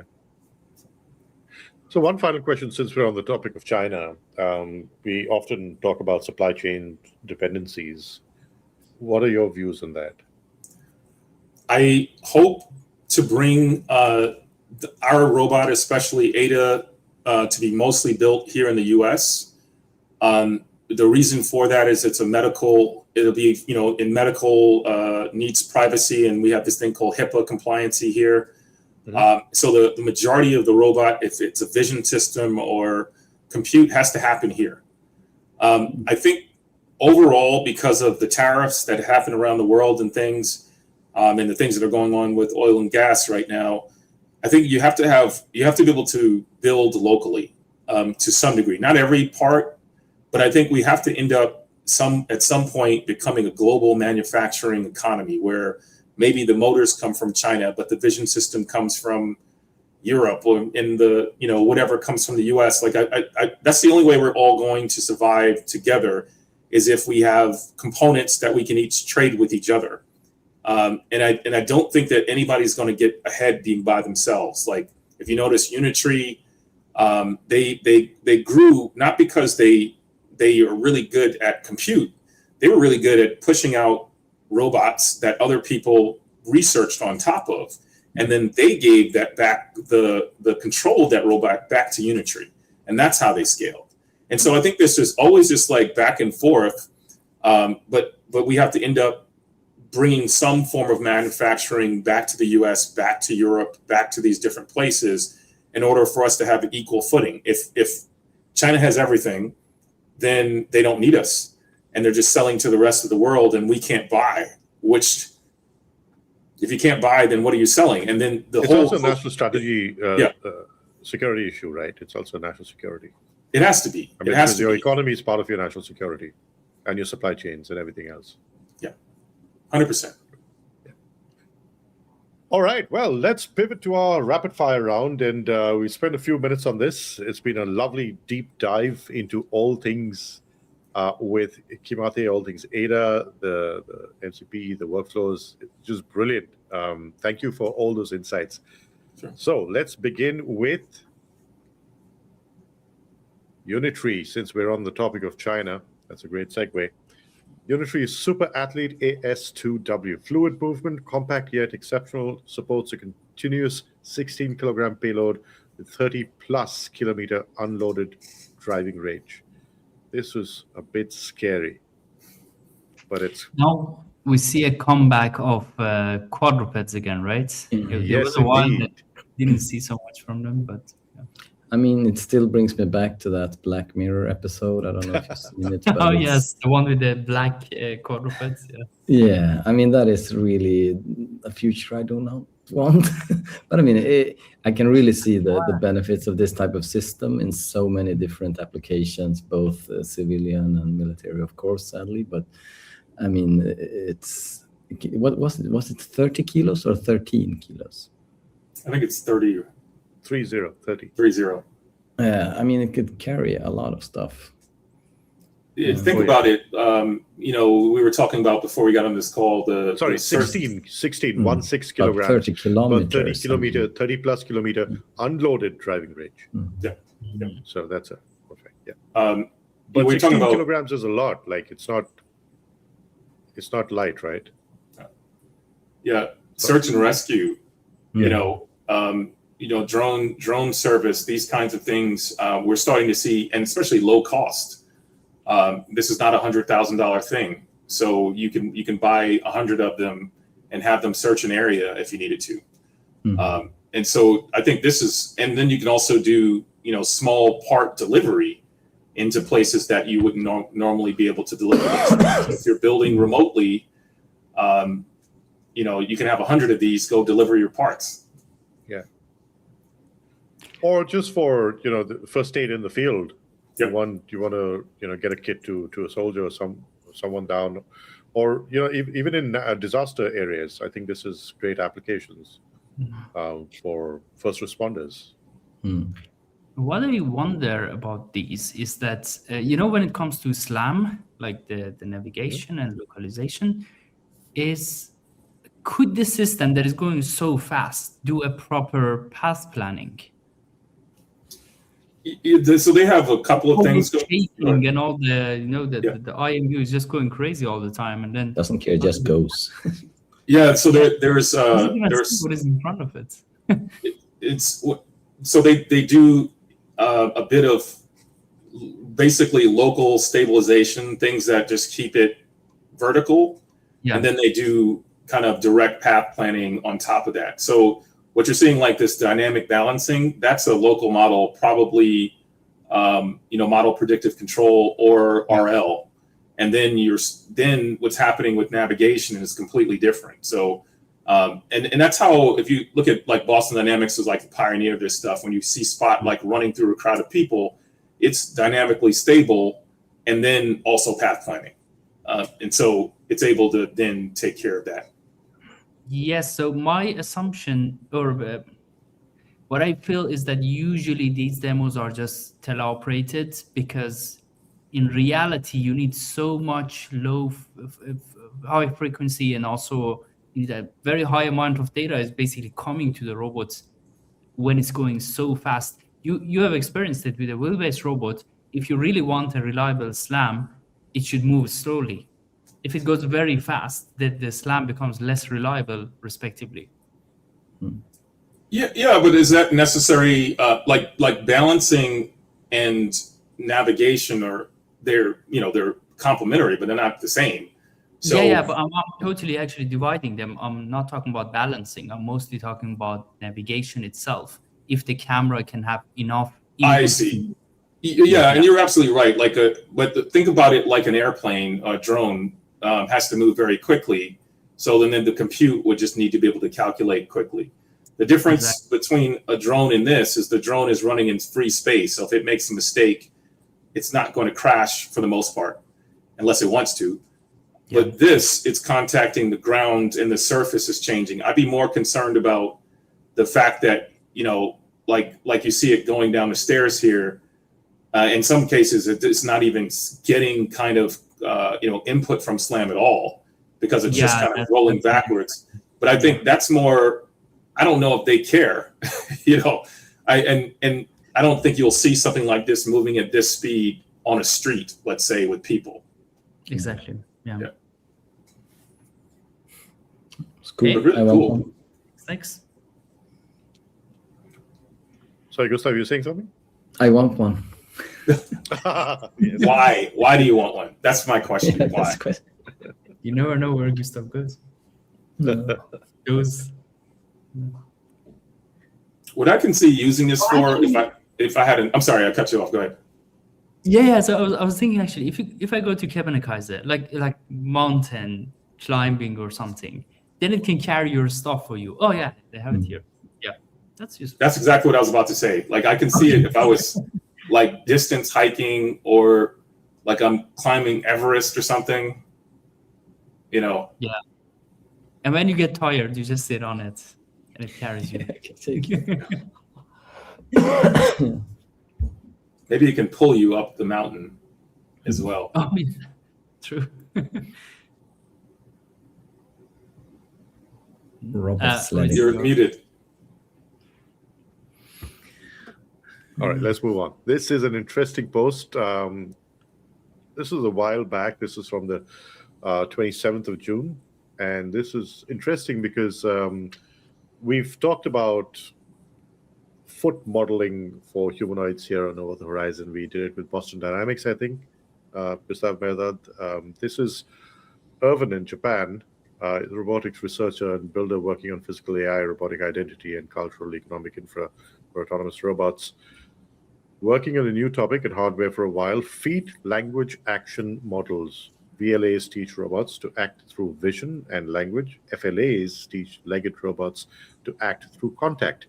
Given a task, terrain, body state, and instruction, decide where, when, and how to make contact. Thoughts and applications for humanoid robotics?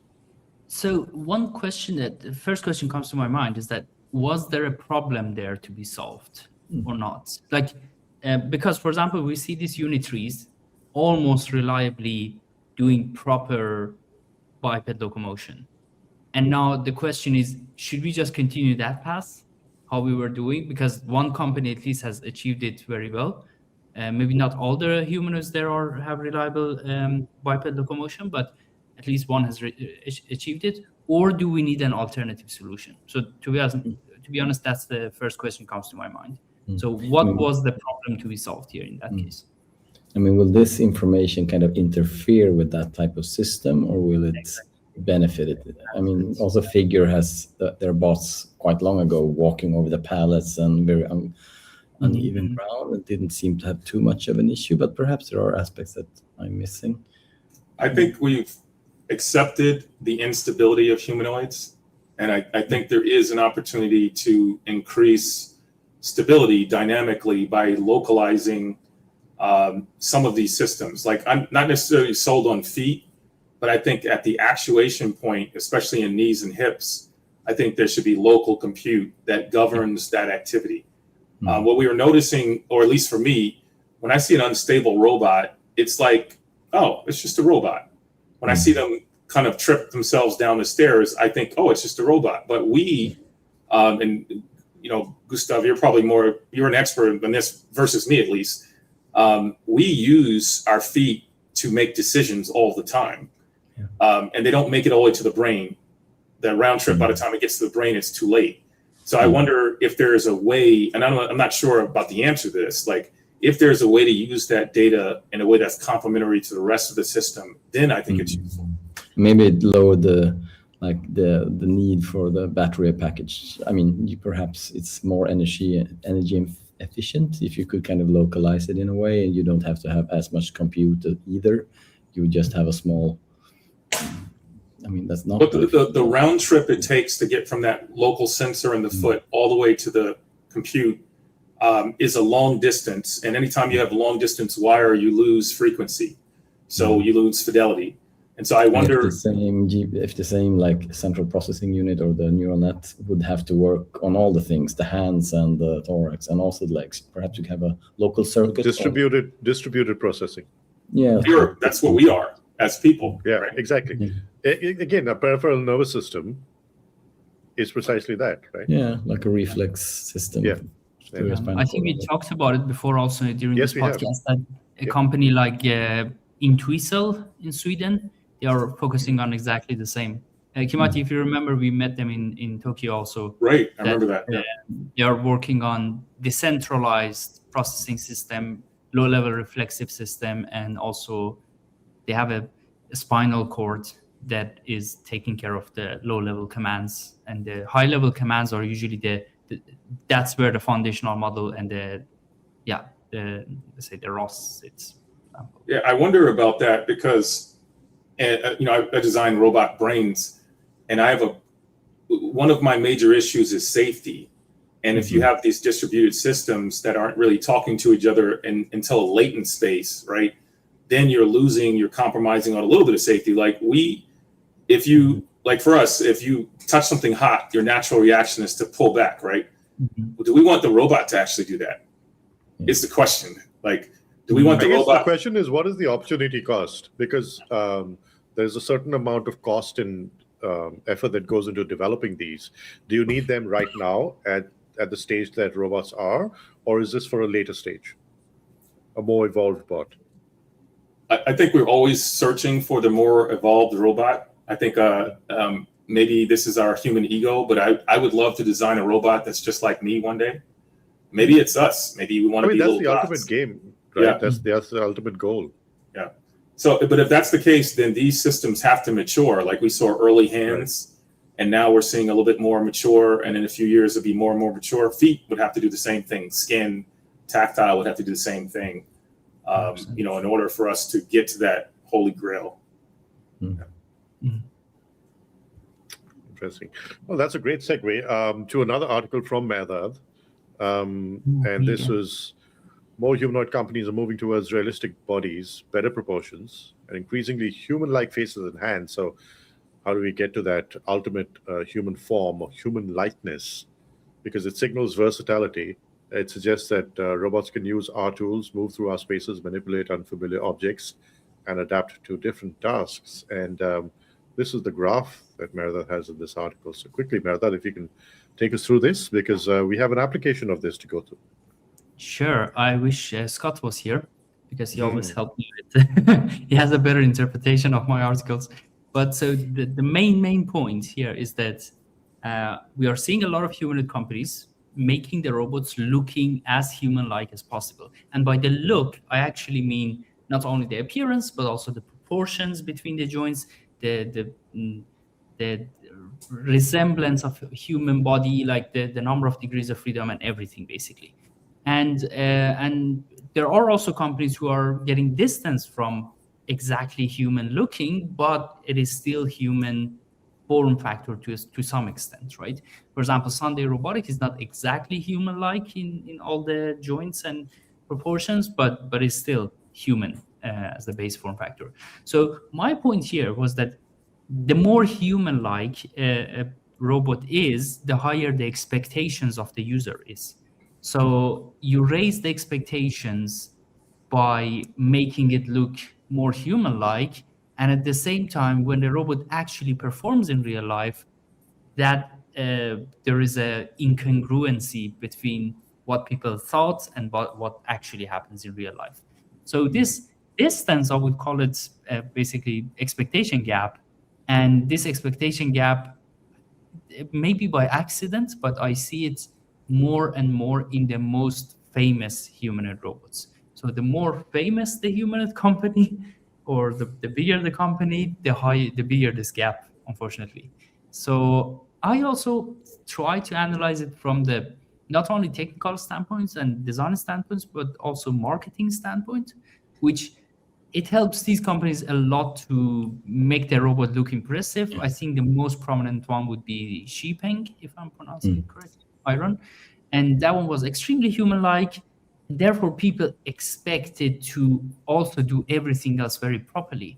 But in reality, we know that it's not the case. Actually, the reason is that we always know that something that is very functional, it's not necessarily the most good-looking one that we can imagine here. So beauty versus brains. Yeah, we don't want to get the into robotic world.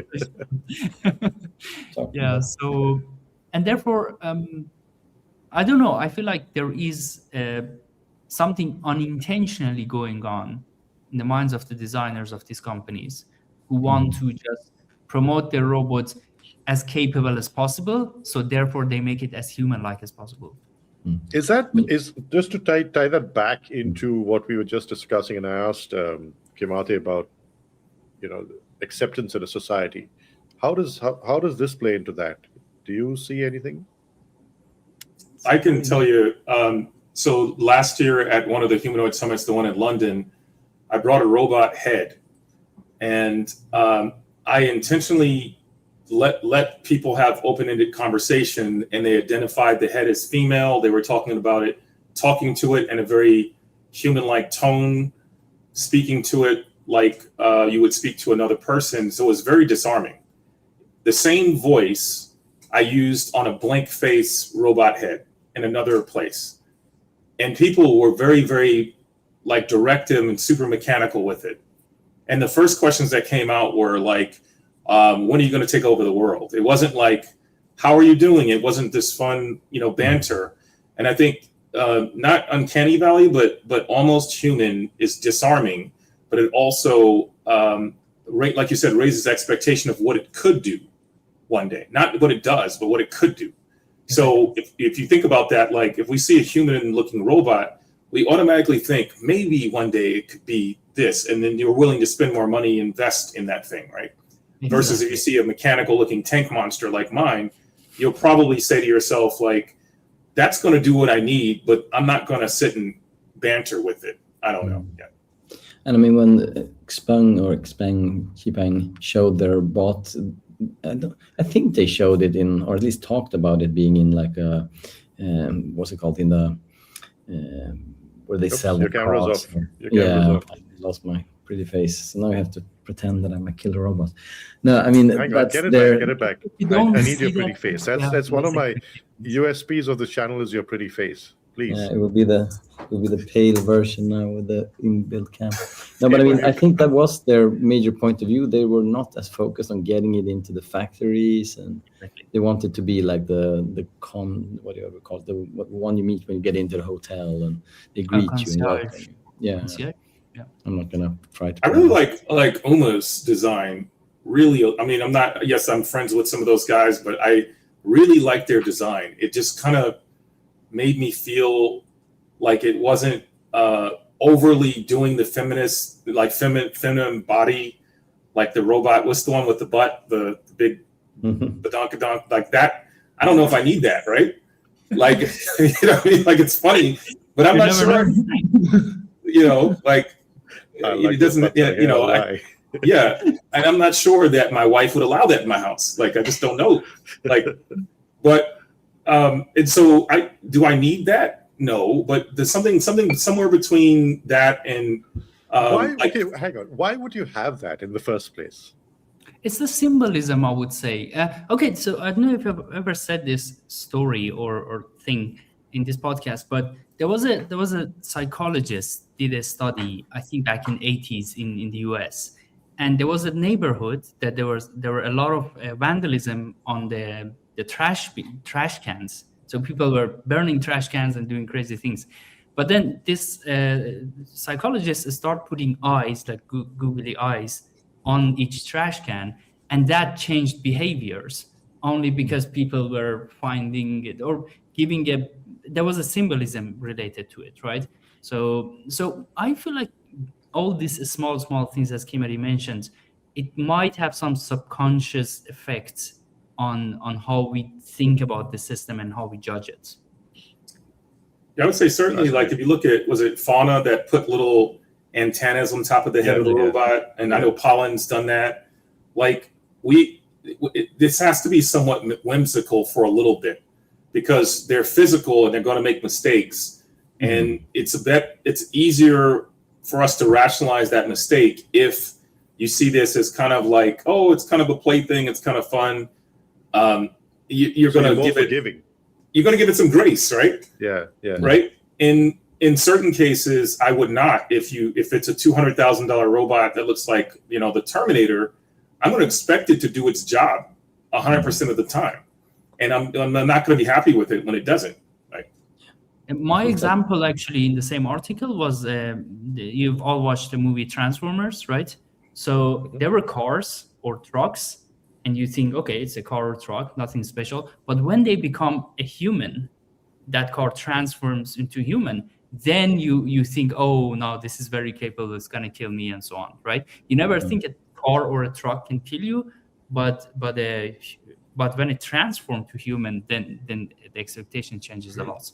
So I couldn't find any more examples of this. There was another research, actually, 2 cross researchers done in 10 years distance.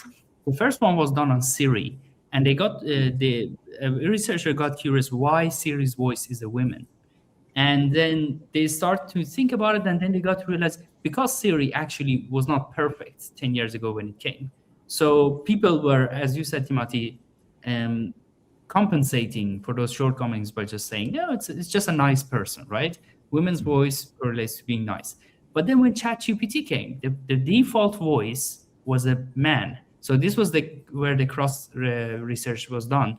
And then they got to realize, because ChatGPT is coming with reasoning and being more logical and so on, so they intentionally chose a male voice.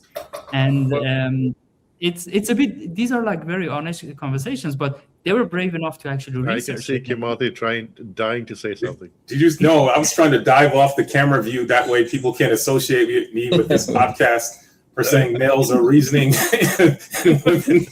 Like, I was like, oh no. I was just about to say that. I can actually send it to you to pin it to this podcast. But I think there's a lot of research also in like calming, that at least that's what I heard when I did some firefighting training, that whenever they have these emergency voices, they put them in, they have a female voice saying like, oh, there's a fire escape. Because if apparently research had shown that if you have a male voice, then it's more stressful and people are not in making good decisions. Whereas if it's a female voice, like alarm, then you're alarmed, but not as much. You listen to it in another way. So that's fascinating, because there's so much of evolution baked in there, right? Human evolution baked into the psychology of all of that. Yeah. One thing about this is your realm, Mehrdad, but the form factor, the softness of the robot, the curvature, to some degree, you can go overboard, like I think they did at the car company that made the robot with the booty. But the softness, the curvature also is disarming. The colors that you use are disarming, and so I think that's kind of what we want to do. This kind of static white robots that I'm seeing, or like ours is static and white. It says something. It says like, this is going to be in a clean room, or this is going to be in a hospital. If you see like warm tones, you think, oh, more playful, or my friend Grace from Andromeda with the little pink robot, like you think whimsical and fun, right? So I think we probably are setting ourselves up to make robots that look a certain way, and then our mental picture is going to be, oh, it's this. Yeah, I mean, Foundation's great reference for this. Yeah. And the Foundation bot is very obvious that it has a different purpose than it can probably be used also in a hospital setting. But I mean, they are quite open with this is going to be like a police bot, or it's going to be even in military action. So it has that aesthetic already in their earlier designs. So, but I think I still haven't seen a really convincing like facial bot where they really try to emulate the human face. So the expressions really look scary. I think there's some work happening there. I got you the name of this. Yeah, I got two of them. Okay. A head form. If you know the company Ahead Form, you guys. Yes, that's the one I'm talking about. Ahead Form. When I saw Ahead Form, this is back August of last year. I was mind blown how much they were able to emulate the human face. Do you know the guys at Ahead Form? I do. Oh, please, if you can come on with them, that would be fantastic. I've been trying to reach out to them. They they don't really speak English that well. Yeah, I know. Yeah, so we'll have to see how that works. But yeah, I don't know if they have a sales group now. We'll use the new ChatGPT voice mode for translation. Okay, perfect. But yeah, them, and I'll be remiss if I don't mention, oh my gosh, my buddy from, come on, Mehrdad, help me out. Gray robot, British guy, really. Engineered arts. Engineer arts. I got to mention, yes, like the amount of detail they're able to get. They kind of overdo the expressions, but that was intentional. They could do underdo that, and they would have like the expressions of a human face. Like I was just blown away, and also by the quietness of the actual robot. As you guys know, I've worked with Robotics a little bit on their robot stack. It's a little bit noisy. You can hear, well, the older ones were, and then the latest one was I don't know if you saw the gray one that they had at CES. Beautiful, quiet, it wasn't uncanny because it was gray. It wasn't weird and overly sexualized. It was just like a great indicator for what's possible. And so I would probably put those three companies together. I would say, was it Engineered Arts, Ahead Farm, Robotics, probably the three. I mean, we could also mention Fairhats, the Swedish one. Yeah. Based on top of thing, but yeah. But that's a little bit different though, because it's a projection. You're still seeing something different. You know? Yeah, I mean, I maybe it's just personal, but I still think it would be easier for me to communicate with like the Alexa version, where you maybe not the blank faceplate that some are going. I'm not sure that's the best one, but when it has some kind of androgynous form, but not. If I want to have a deep conversation with it, I still think that would put me more at ease than these whimsical ones, which I would probably just joke around with and expect to be funny. Whereas these that really try to look like a human, it's too quick for me to kind of lose the magic. It doesn't take much for me to realize, oh, this is fake. So maybe we're not just used to it yet. So it needs more. And that's why I really liked Umla's, was because it didn't go too far to try to convince me of something. And some of them don't go far enough. Like, to convince me of safety, I need to see something. To convince me of, your privacy, or like maybe this robot's going to be around my children. There's some forms that, like, for instance, Colin from iRobot / Familiar Machines, that's a great, I mean, I don't know what it does. I don't think anybody knows what it does, but it's a great, the form factor is amazing. It's so disarming. Immediately, I want to bring this around my children. I don't know how heavy it is. I don't care, right? So it's just like some of these, the modality, and I'm speaking on a turn because Mehrdad, you're the expert, right? I think some of them are going to be important to us simply because of what we imagine they could do, and what we, how disarming they are about the job, the occupation of what they do. Maybe we're shaped like seeing a soldier or a knight. So if you have this, I'm going back to foundation, but if you have this very superhero looking bot, then we would expect it to be able to perform those tasks, and perhaps it can be giving me relief, like, oh, I need help, I need a police officer. I would want the bot to look like that, and not like the whimsical with like googly eyes and like, come help me, I'm being robbed, can you? Then I would want to be. I wonder, Mehrdad, the some robots that have that kind of you are the universal robot arm feel, with it like arms coming out of everywhere and all these different degrees of freedom. I wonder if those for the short term are going to be less adopted because they don't follow a human pattern than some of the others that are humanoid. Like you showed a couple. Yeah, I never thought of it, to be honest. But what I want to mention maybe before that, I can say regarding your previous points, I think the best definition or experience we've had in our lifetime is the difference between Star Wars and Star Trek. Star Wars is very dystopian. Everything is dark. Lines are very sharp. Lines are not continued. Everything is discontinued. And but on the other hand, we have Star Trek, that everything is very light. It's curvy. It's continuous. So the design aspect in these two movies productions is clearly saying this is dystopian, this is utopian. So whenever we design the robot, we are also thinking about are we designing a dystopian robot or utopian robot? As Gustav said, is it a police or a guard, or is it a healthcare elderly or something? Hospital staff or something. So, well, you see the same thing actually in people's uniforms. Like a police uniform is usually darker, right? But a hospital staff uniform is usually lighter. Besides the fact that it's the cleanability and everything, it's also about how we perceive it as a symbol. But regarding the point you asked, this is a very, very good question, to be honest, because maybe this higher expectation or in the expectation gap, if we increase the expectation a bit more, like not as basic as a universal arm that is just gives what you ask for basically, but you increase the expectation a bit more, maybe that actually helps for the adaptation.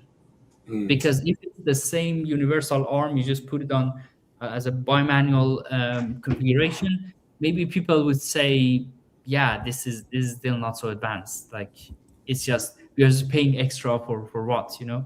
But maybe, again, because in robotics, we are in a stage that we need adaptation and acceptance. As you also said, that we need to be able to encourage acceptance, we need to be able to encourage adaptation, therefore maybe increasing the expectation slightly, very controlled way, that would actually help. Not putting breasts and stuff on it, but yeah, in a different way probably. Yeah, what's interesting I see is that there are a few companies that are perpetually fundraising to raise a bar that they don't ever meet. I'm not going to say any names, but there's a few that's what they do, is like, that I built this, when is it coming out? Oh no, I need more money. Name names. This is a safe place. Name names. Yeah. No, I can't. Royden, I have friends in a lot of places. and I've made a couple enemies too, so I don't want to increase the enemy making. But I'll just say that there's a few robot companies that say that they're going to have this value and it's going to happen soon or yesterday, and then they need more money for next year because it's coming out next year. That's their perpetual story from the beginning. And then you can put whatever company in your head that you're thinking of, it's that company. And so for me, it's like, when are we going to see them here in the US? And not be a Unitree toy? I'd like Unitree, but it was $16,000 for a reason. They break. And they don't last very long, and they're not really useful. And so people's perception is that that's a toy, that's something that's not going to be useful. But these other robots that are really expensive that never come out, that's the people I actually have a gripe with, because I'm like, you're moving the bar while asking for more money to move the bar again. When is your robot going to happen? I went off on a tangent, but that really bugs me.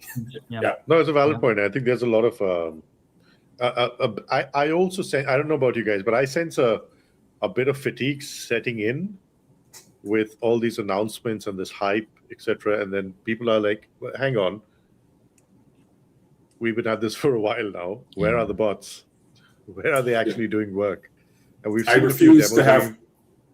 Sorry. I was going to say, I refuse to have my robot fold laundry. I know it can. I refuse, because I'm just like, great. Now what? Like.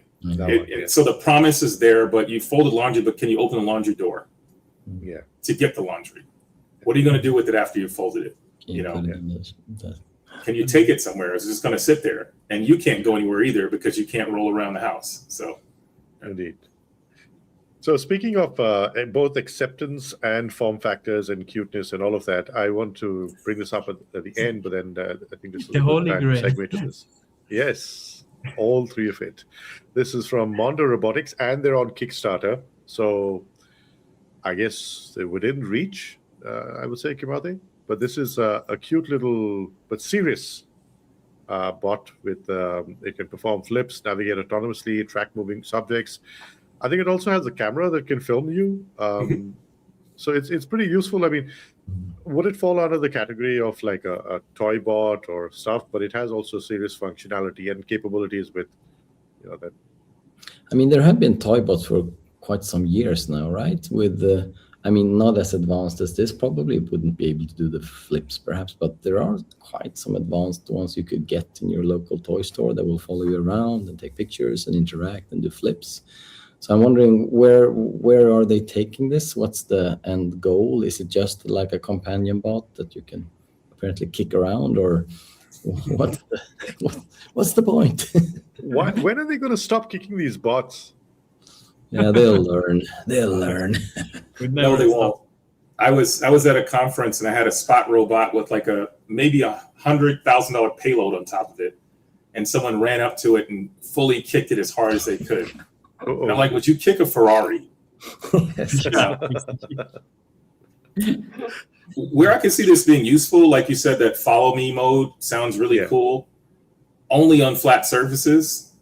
I think Yeah. my kids would play with it until they broke it. I mean, you definitely can't make it compete with the Unitary that we saw earlier. No, gosh. No. And you can get a Unitary for 2,000, and this is 600. But I mean, I can one see thing- the. Yeah, sorry. I just wanted to mention that when I was at the Technical University of Munich, I saw the exact form factor that the master students were building every year in a specific robotics project they had. And the reason is this is actually a very good platform to study control and dynamics. Yep. So it is very popular in that sense. But again, similar to a lot of other form factors in robotics, you don't really see any immediate application for such. Well, Agility did flip theirs into a product. Like, Correct. yeah, so they did start with something like this and turn it into a product. So I think it is possible. I mean, maybe it's going for the whole Star Wars thing in the end, like a BB-8 or an R2-D2, which you're like communicating with, like a friend that you. And with today's LLMs and search engines, it could be your your teacher as well. You can can you look up what's a good recipe? I'm not sure I would use any bot like that because the phones or my watches or whatever are so quick today. So you could get the information out of your phone instead. So I'm not convinced that my humanoid bot or this form factor of a bot will be my teacher or the one I ask. Maybe if you have a class, you will put your humanoid in there and it will teach the kids in the optimal way because it will understand the needs of the individual child to an extent that your perfect teacher today can't possibly do. But I mean, I'm not sure that I personally would use like a bot like this to follow me around and have conversations with it as they do in the movies, which is like humoristic or entertaining. But I can't really see myself living like that. But maybe we will if you have like a small. You should just put Neuralink chips into those two gargantuan cats that you have. They follow you around. Have you seen his cats? It's actually I not don't like know. that. They're Like a gonna cat scare the bejesus out of you if you see. They're like little Siberian tigers. Kittens. Yeah. And But I calls think- them- remember I'm sorry, go ahead. Yeah, I was going to say there have been two products we've seen this system. So Segway was the first thing that Right. saw balancing Right. with two wheels, right? So now if you make a Segway, it's slightly more complicated. We'll get this one, and we saw also the exact same thing on a humanoid, right? Can you mention which one was it? Yeah. Yeah, Hexagon. I forgot the name. But Hexagon's humanoid has just two wheels and also 3 degrees of freedom leg. So, I mean, again, it's where you get from innovation to application, like those kind of areas. So let's see. Well, this could be a delivery robot if you Exactly, scale the also talking about size. delivery application. Yeah, that Yeah. could be But valid. hang on, didn't the Unitary bring out something with the wheels on it? Yes, Yes. Unitary G1 Yeah. also had a wheelbase, but The G1, that, yes. there Right. the system is a bit different actually, because here the legs are slightly more parallel, Yeah. so the legs are more simplified than an agile leg that you have on a biped. That's more like skating, the one that Exactly. Dimitri did. Yeah. All right. Well, let's move on, and we've got this development going I'm back. actually excited to your see po- finally use of tools like the Sanctuary those- AI doing this. And just as a background, Sanctuary, we all know that they were focusing on humanoids. Over the past 5 years, they pivoted into more immediate ROI industrial applications. They almost gave up on the humanoid form factor, but they are keeping the dexterous hand or human-like hand. And they also have other type of automation solution in that sense. What they are focusing on mostly is their AI stack. That is basically a foundational model for robotics that can actually perform all these very complex applications. And here we see what I think is important. Like it changes the grip of the power tool in that small clip. I think that's something that we haven't seen very often, and I think it's extremely important that if you get a bad grip, you shouldn't have to put it down and pick it up again or use general. You should just be able to shift it in your hand to be able to. Like in-hand manipulation, basically. And this Yeah. is a similar approach to what Kyber Labs are thinking about. They build a hand and then you just put it on the desk, performing whatever task is needed in the lab or in a construction site or whatever. What makes this super useful is you're not having to do this kind of motion retargeting exercise, so remapping from the human hand to some other form factor. I think this is the easiest way to get data, because we have, how many years of video data from the internet. If I can use that data with my 5-fingered hand, if the hand is somewhat useful, and you're an expert on this, not me, but if most of the video data that you see is not as useful because you can't spread the robot's fingers for the most part, right? And the ones you can spread the fingers, those robots don't live very long.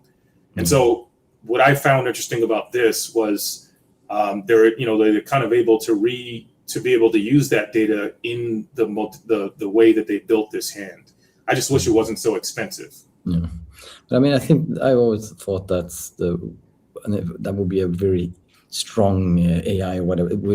You have whatever gripper you get if it's a parallel, but you look at a video and okay, they're using their human hands to pick it up in this way.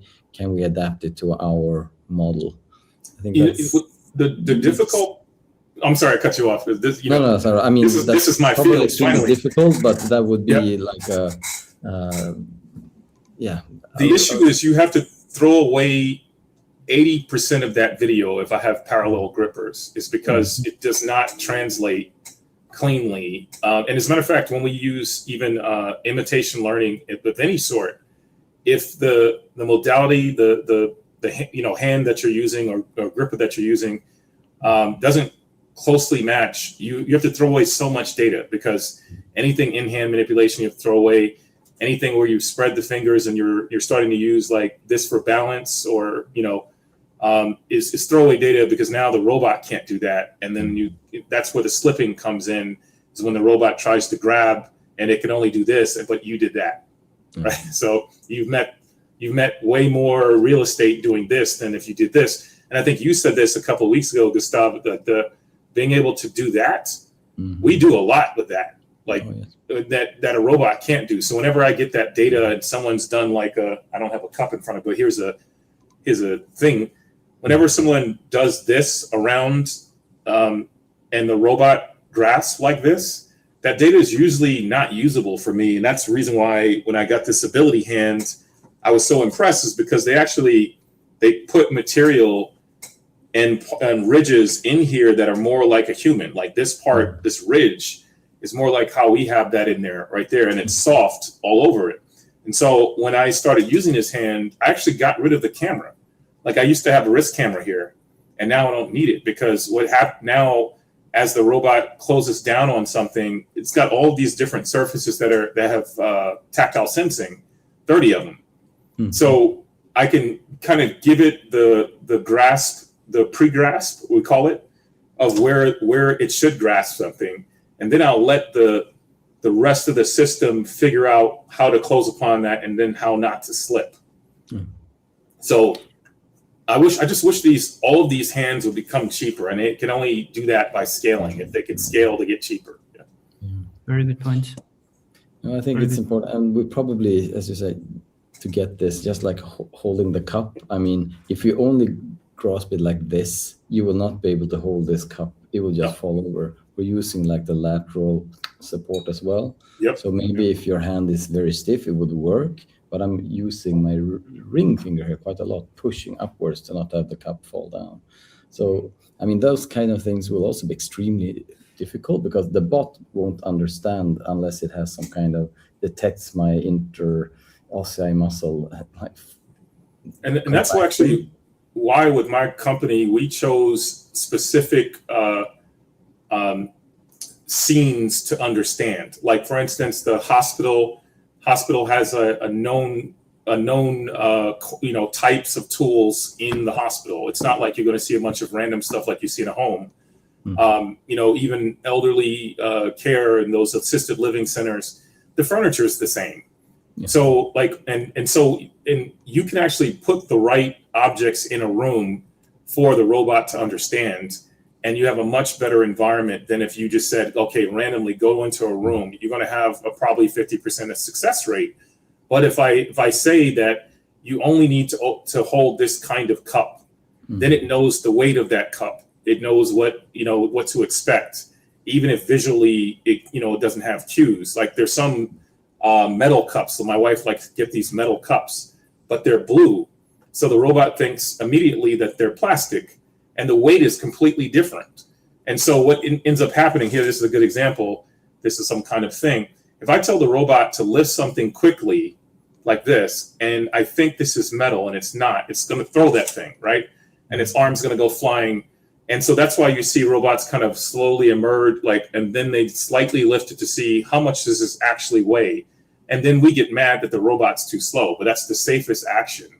And as people, we can stop what happens between here and here quickly, and here in your brain. But a robot, once you've given it a bunch of waypoints, it's gonna execute those waypoints, or you're gonna have to command it to stop. And by then you've already moved a certain, we call it like a action chunking, when you're saying, okay, go from here to here. It's going to do that unless you can somehow command it not to. And in certain cases, that might be throwing the object. It might be hot coffee on someone. And so that's the reason why we move so much slower. And I wish, like we were just talking about with the feet, that the hands could just have enough knowledge in them so that they can handle anti-slipping. And that's what, I hate to go back to Adil's ability hand, but it just does so much. This is not a paid advertisement. Hey, Adil, it's time for you to sponsor this video. Not a paid advertisement. He does so much. And he's a super cool guy. He's One a of the nicest people on great earth. guy. Yeah. Great guy. Yeah. Good. All right, so let's move on to our final, and this is a bit of good news. This is from Europe, I believe, the first company to hit this milestone, or have there been others? 152 million raised in Series A. This is Humanoid. And so it seems like coming to Europe's first pure play humanoid robotics, right? Okay. Because we had Neura also, that I think they raised more in the same series, but they were not pure humanoid apparently. Yeah, they raised 1 billion with a B.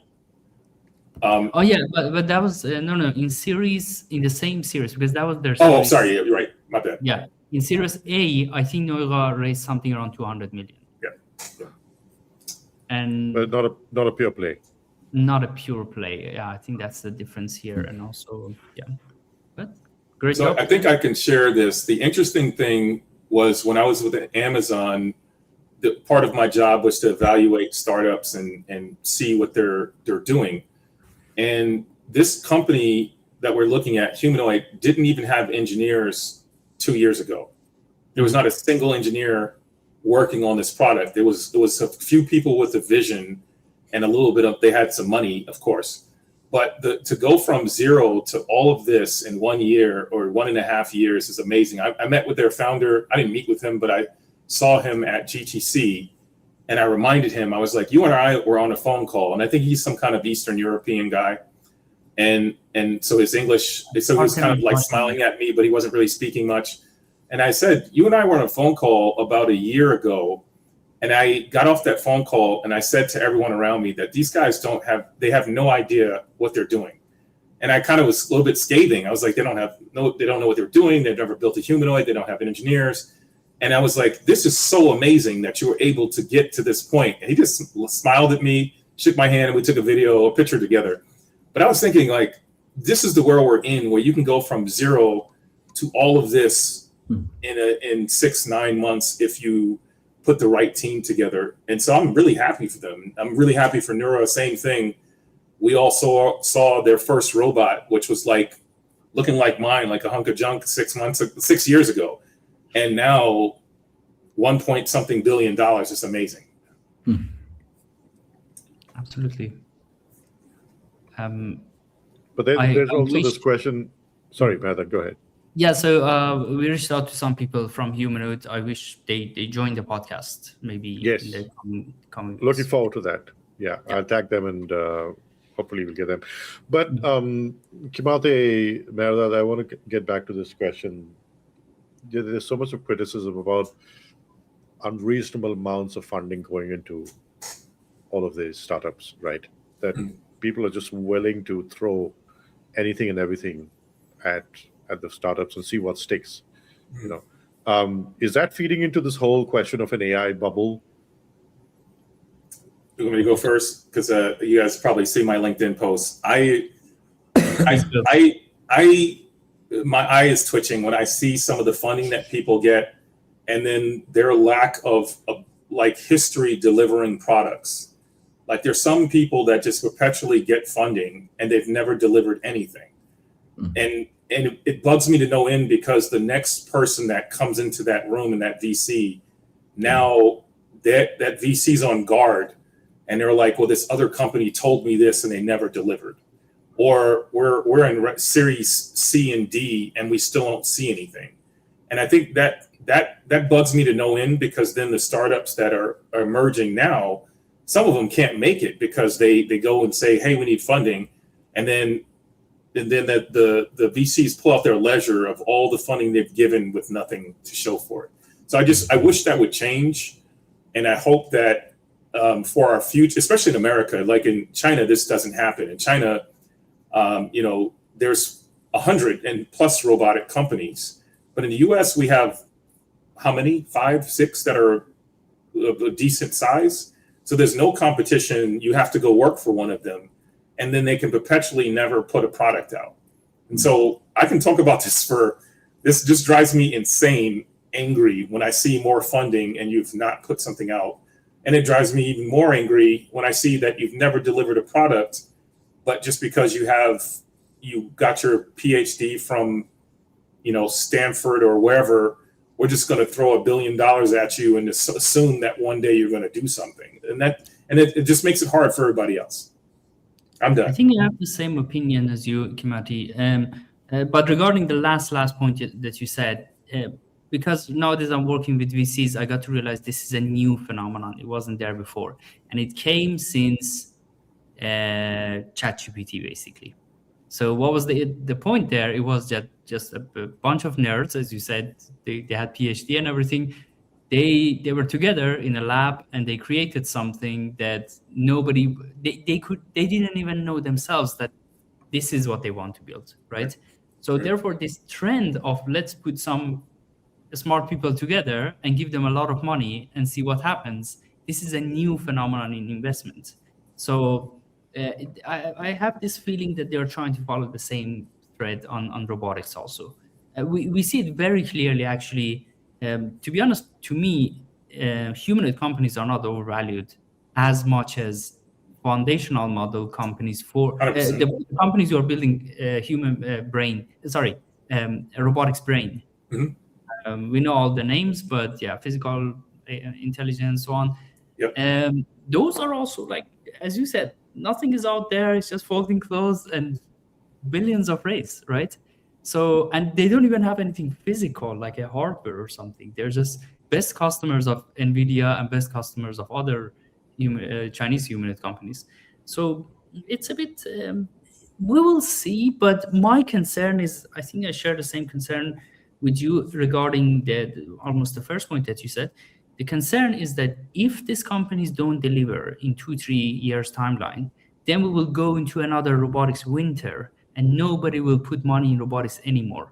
That is the issue, right? So this actually came when Figure raised the big round, I remember. And somebody said, they better deliver, otherwise we will all be, But it's also the hype that's been, that's whipping up this frenzy, right? One thing from the technical standpoint, I know that we need a lot of money to be able to make these systems work. That we know for sure, right? With a small capital, with small money, you cannot make a proper humanoid that do valuable tasks. But at the same time, the hype part is, of course, damaging. I said before that a bit of hype helps to be able to raise enough capital to be able to create something meaningful. But it's concerning in that sense. And also, as Because it Timothy seems said, to me that there will be a reckoning and there will be a culling. Maybe not. And Let me No? explain why. Because the some companies are going to deliver value, and the first one that does, everyone's going to rush to catch up to that company. And if you already have a baseline in robotics, your company already does robotics, all you need to do is copy that other robot. It's not there's not going to be a design in the next 10 years that's so transformative that you can't copy it quickly.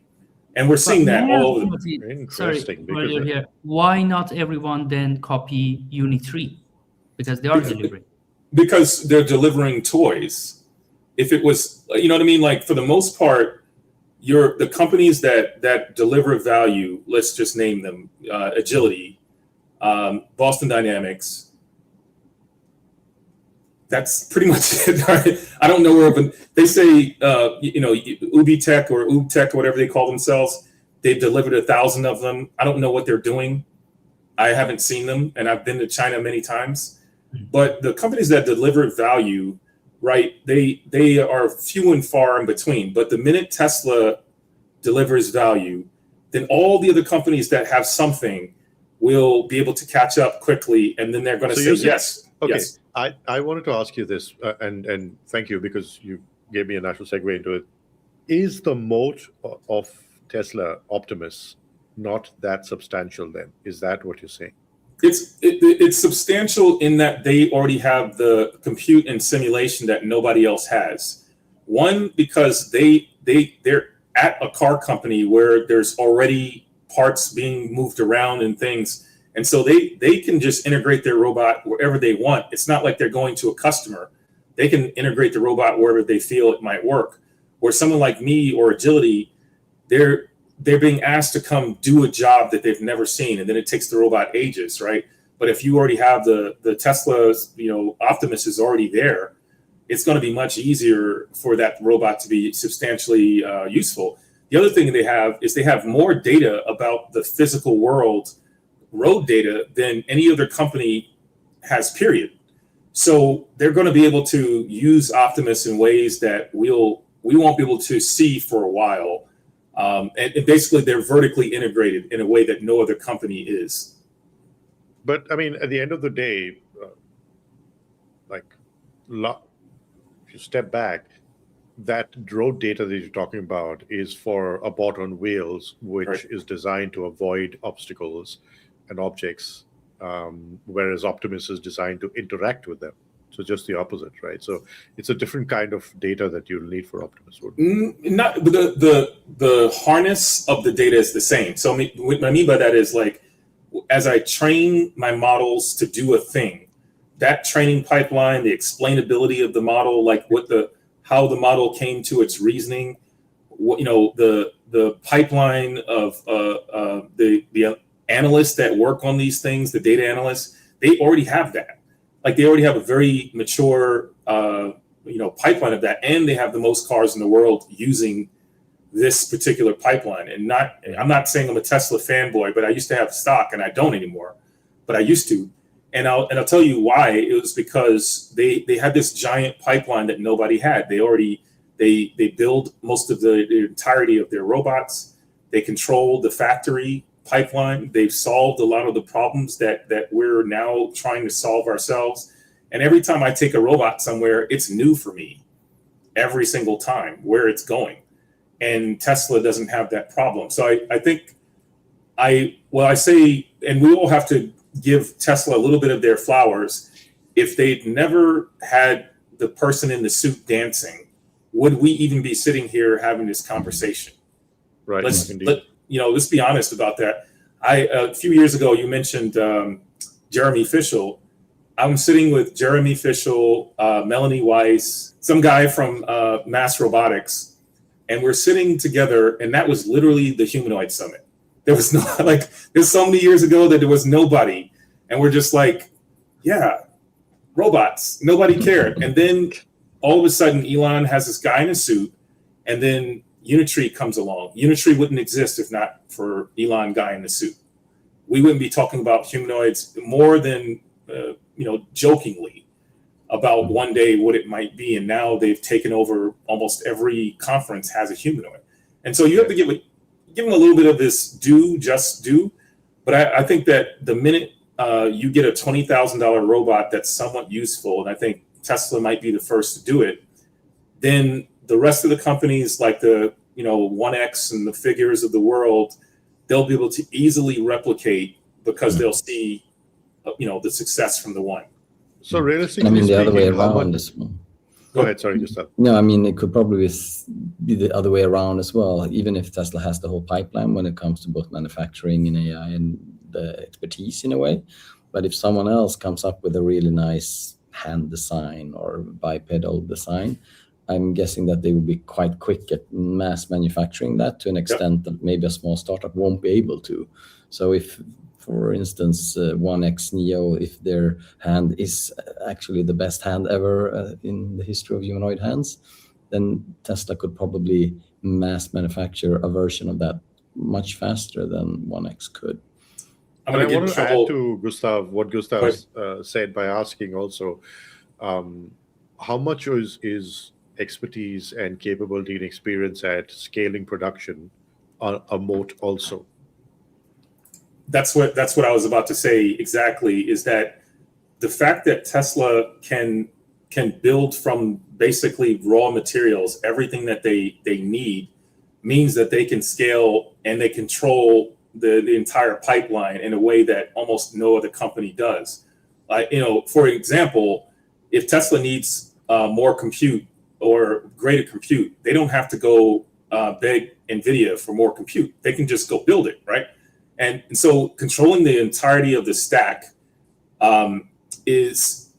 there's no words for how important that is. Like if I make a change to my robot, I have to go wait for the parts to come in. I weigh the parts. I have to measure to make sure it's exact the way I thought it was going to be before I put it on my robot. Or the robot's not going to work so the tolerances, I need that to be exact.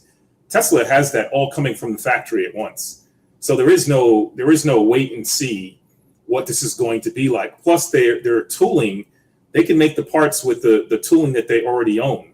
And so they can control that part of it. And so if you can control the entirety of the pipeline, you're not worried about next week NVIDIA comes out with a new processor, Thor 4, and now I need to just retool everything because they came out with that new system. I just need to have not a correction, but just a point here for our audience that yes, Tesla Optimus program was announced in 2021, I think in August, but Unitree was founded in 2016. Different robot though. The quadruped. Yeah, was so they copied Boston Dynamics robot, right? Exactly, Well, to some degree. So I'm not saying, I agree with you 100% about what you said, but Unitree was already just kind of making a low-cost version of Boston Dynamics robot, and then when they came out with the G1, it was basically a low-cost version of Boston Dynamics. What's the robot that Atlas? First was H1, right? It was the bigger humanoid. It was the bigger one, yeah. But they were just basically copying Boston Dynamics, and then because from the system architecture they were extremely different, and that's what, because I'm saying that because I remember I had this discussion exactly back in that time when H1 came out, and we were discussing like which robot is this based on, and it wasn't really any type of Atlas. Also remember Atlas Electric that we see today was released in 2023. So the Atlas before that, it was the hydraulic Atlas that is nowhere close to Unitree's H1. 100%. I spent a lot of time with Boston Dynamics. The Atlas 1.0 is a scary monster. But the 2.0, go ahead. Yeah, but that was, I think, 2018 that we had the backflip from that Atlas, right? And that was like a phenomenal video, and everybody fell in love with it. So you're right.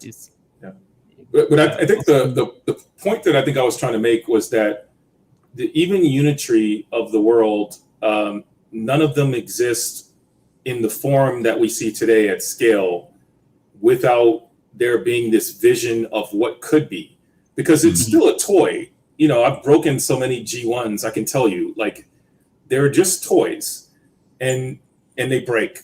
With when you have something like that in $16,000, $20,000 form, it's there to demonstrate what could be. It's not there to demonstrate what is, like, certainly. And I it think doesn't do if you, anything useful, as you said. It's just the platform to experiment. There is no. If you want to do anything useful, you still need to put a lot of time and effort to make it learn and do manipulation and all this stuff. and money, it's almost 4 times as much if you put hands on it. I can imagine. Actually, I'm writing an article about the actual cost of a humanoid.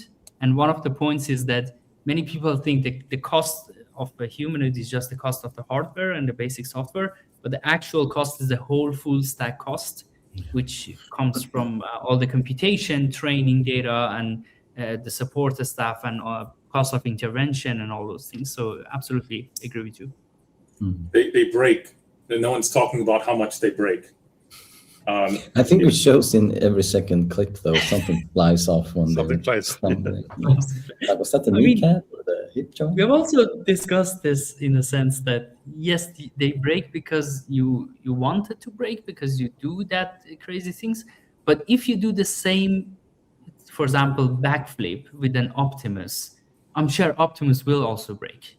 Like, you know, that is what we've discussed it before, that in the Western world, we are more careful with how we treat these systems because of all the safety things that we have around them. But in China, I think we discussed it with Scott also during the half marathon episode that we had, right? Yes. There, they just break the robots to learn from it. And it's not a bad thing to break them. But okay, being breakable or to break them is the 2 different things. But in the American companies, because we cannot really mention European humanoids here, but American humanoids, they just don't even go into that stage to be able to break them. You know, that's kind of my point. They don't give them out to public to break them. You know, you have you could buy a Unitree to break it, but can you now buy an Optimus to see if you break it or not? Like, we don't even have a ground truth there. I think you need both American companies doing that, and you need Chinese companies doing this other thing. But Absolutely. one thing that really bugs me, this is going to turn into a griping session. You're not going to post this. Another thing that really bugs me is we get on LinkedIn and we see these comparisons, robots sold. And they always show China with all these robots sold numbers. Yeah. And I'm thinking, that's great and all, but that you're talking about a $16,000 robot versus a $200,000 robot for the most part. Totally agree. And then you're also that's a valid point. Absolutely valid. That's a very valid point. Yeah, and I'm going to keep it in because it's a very valid point. And we're also talking about a difference in value from a, yes, entertainment is value. That is true.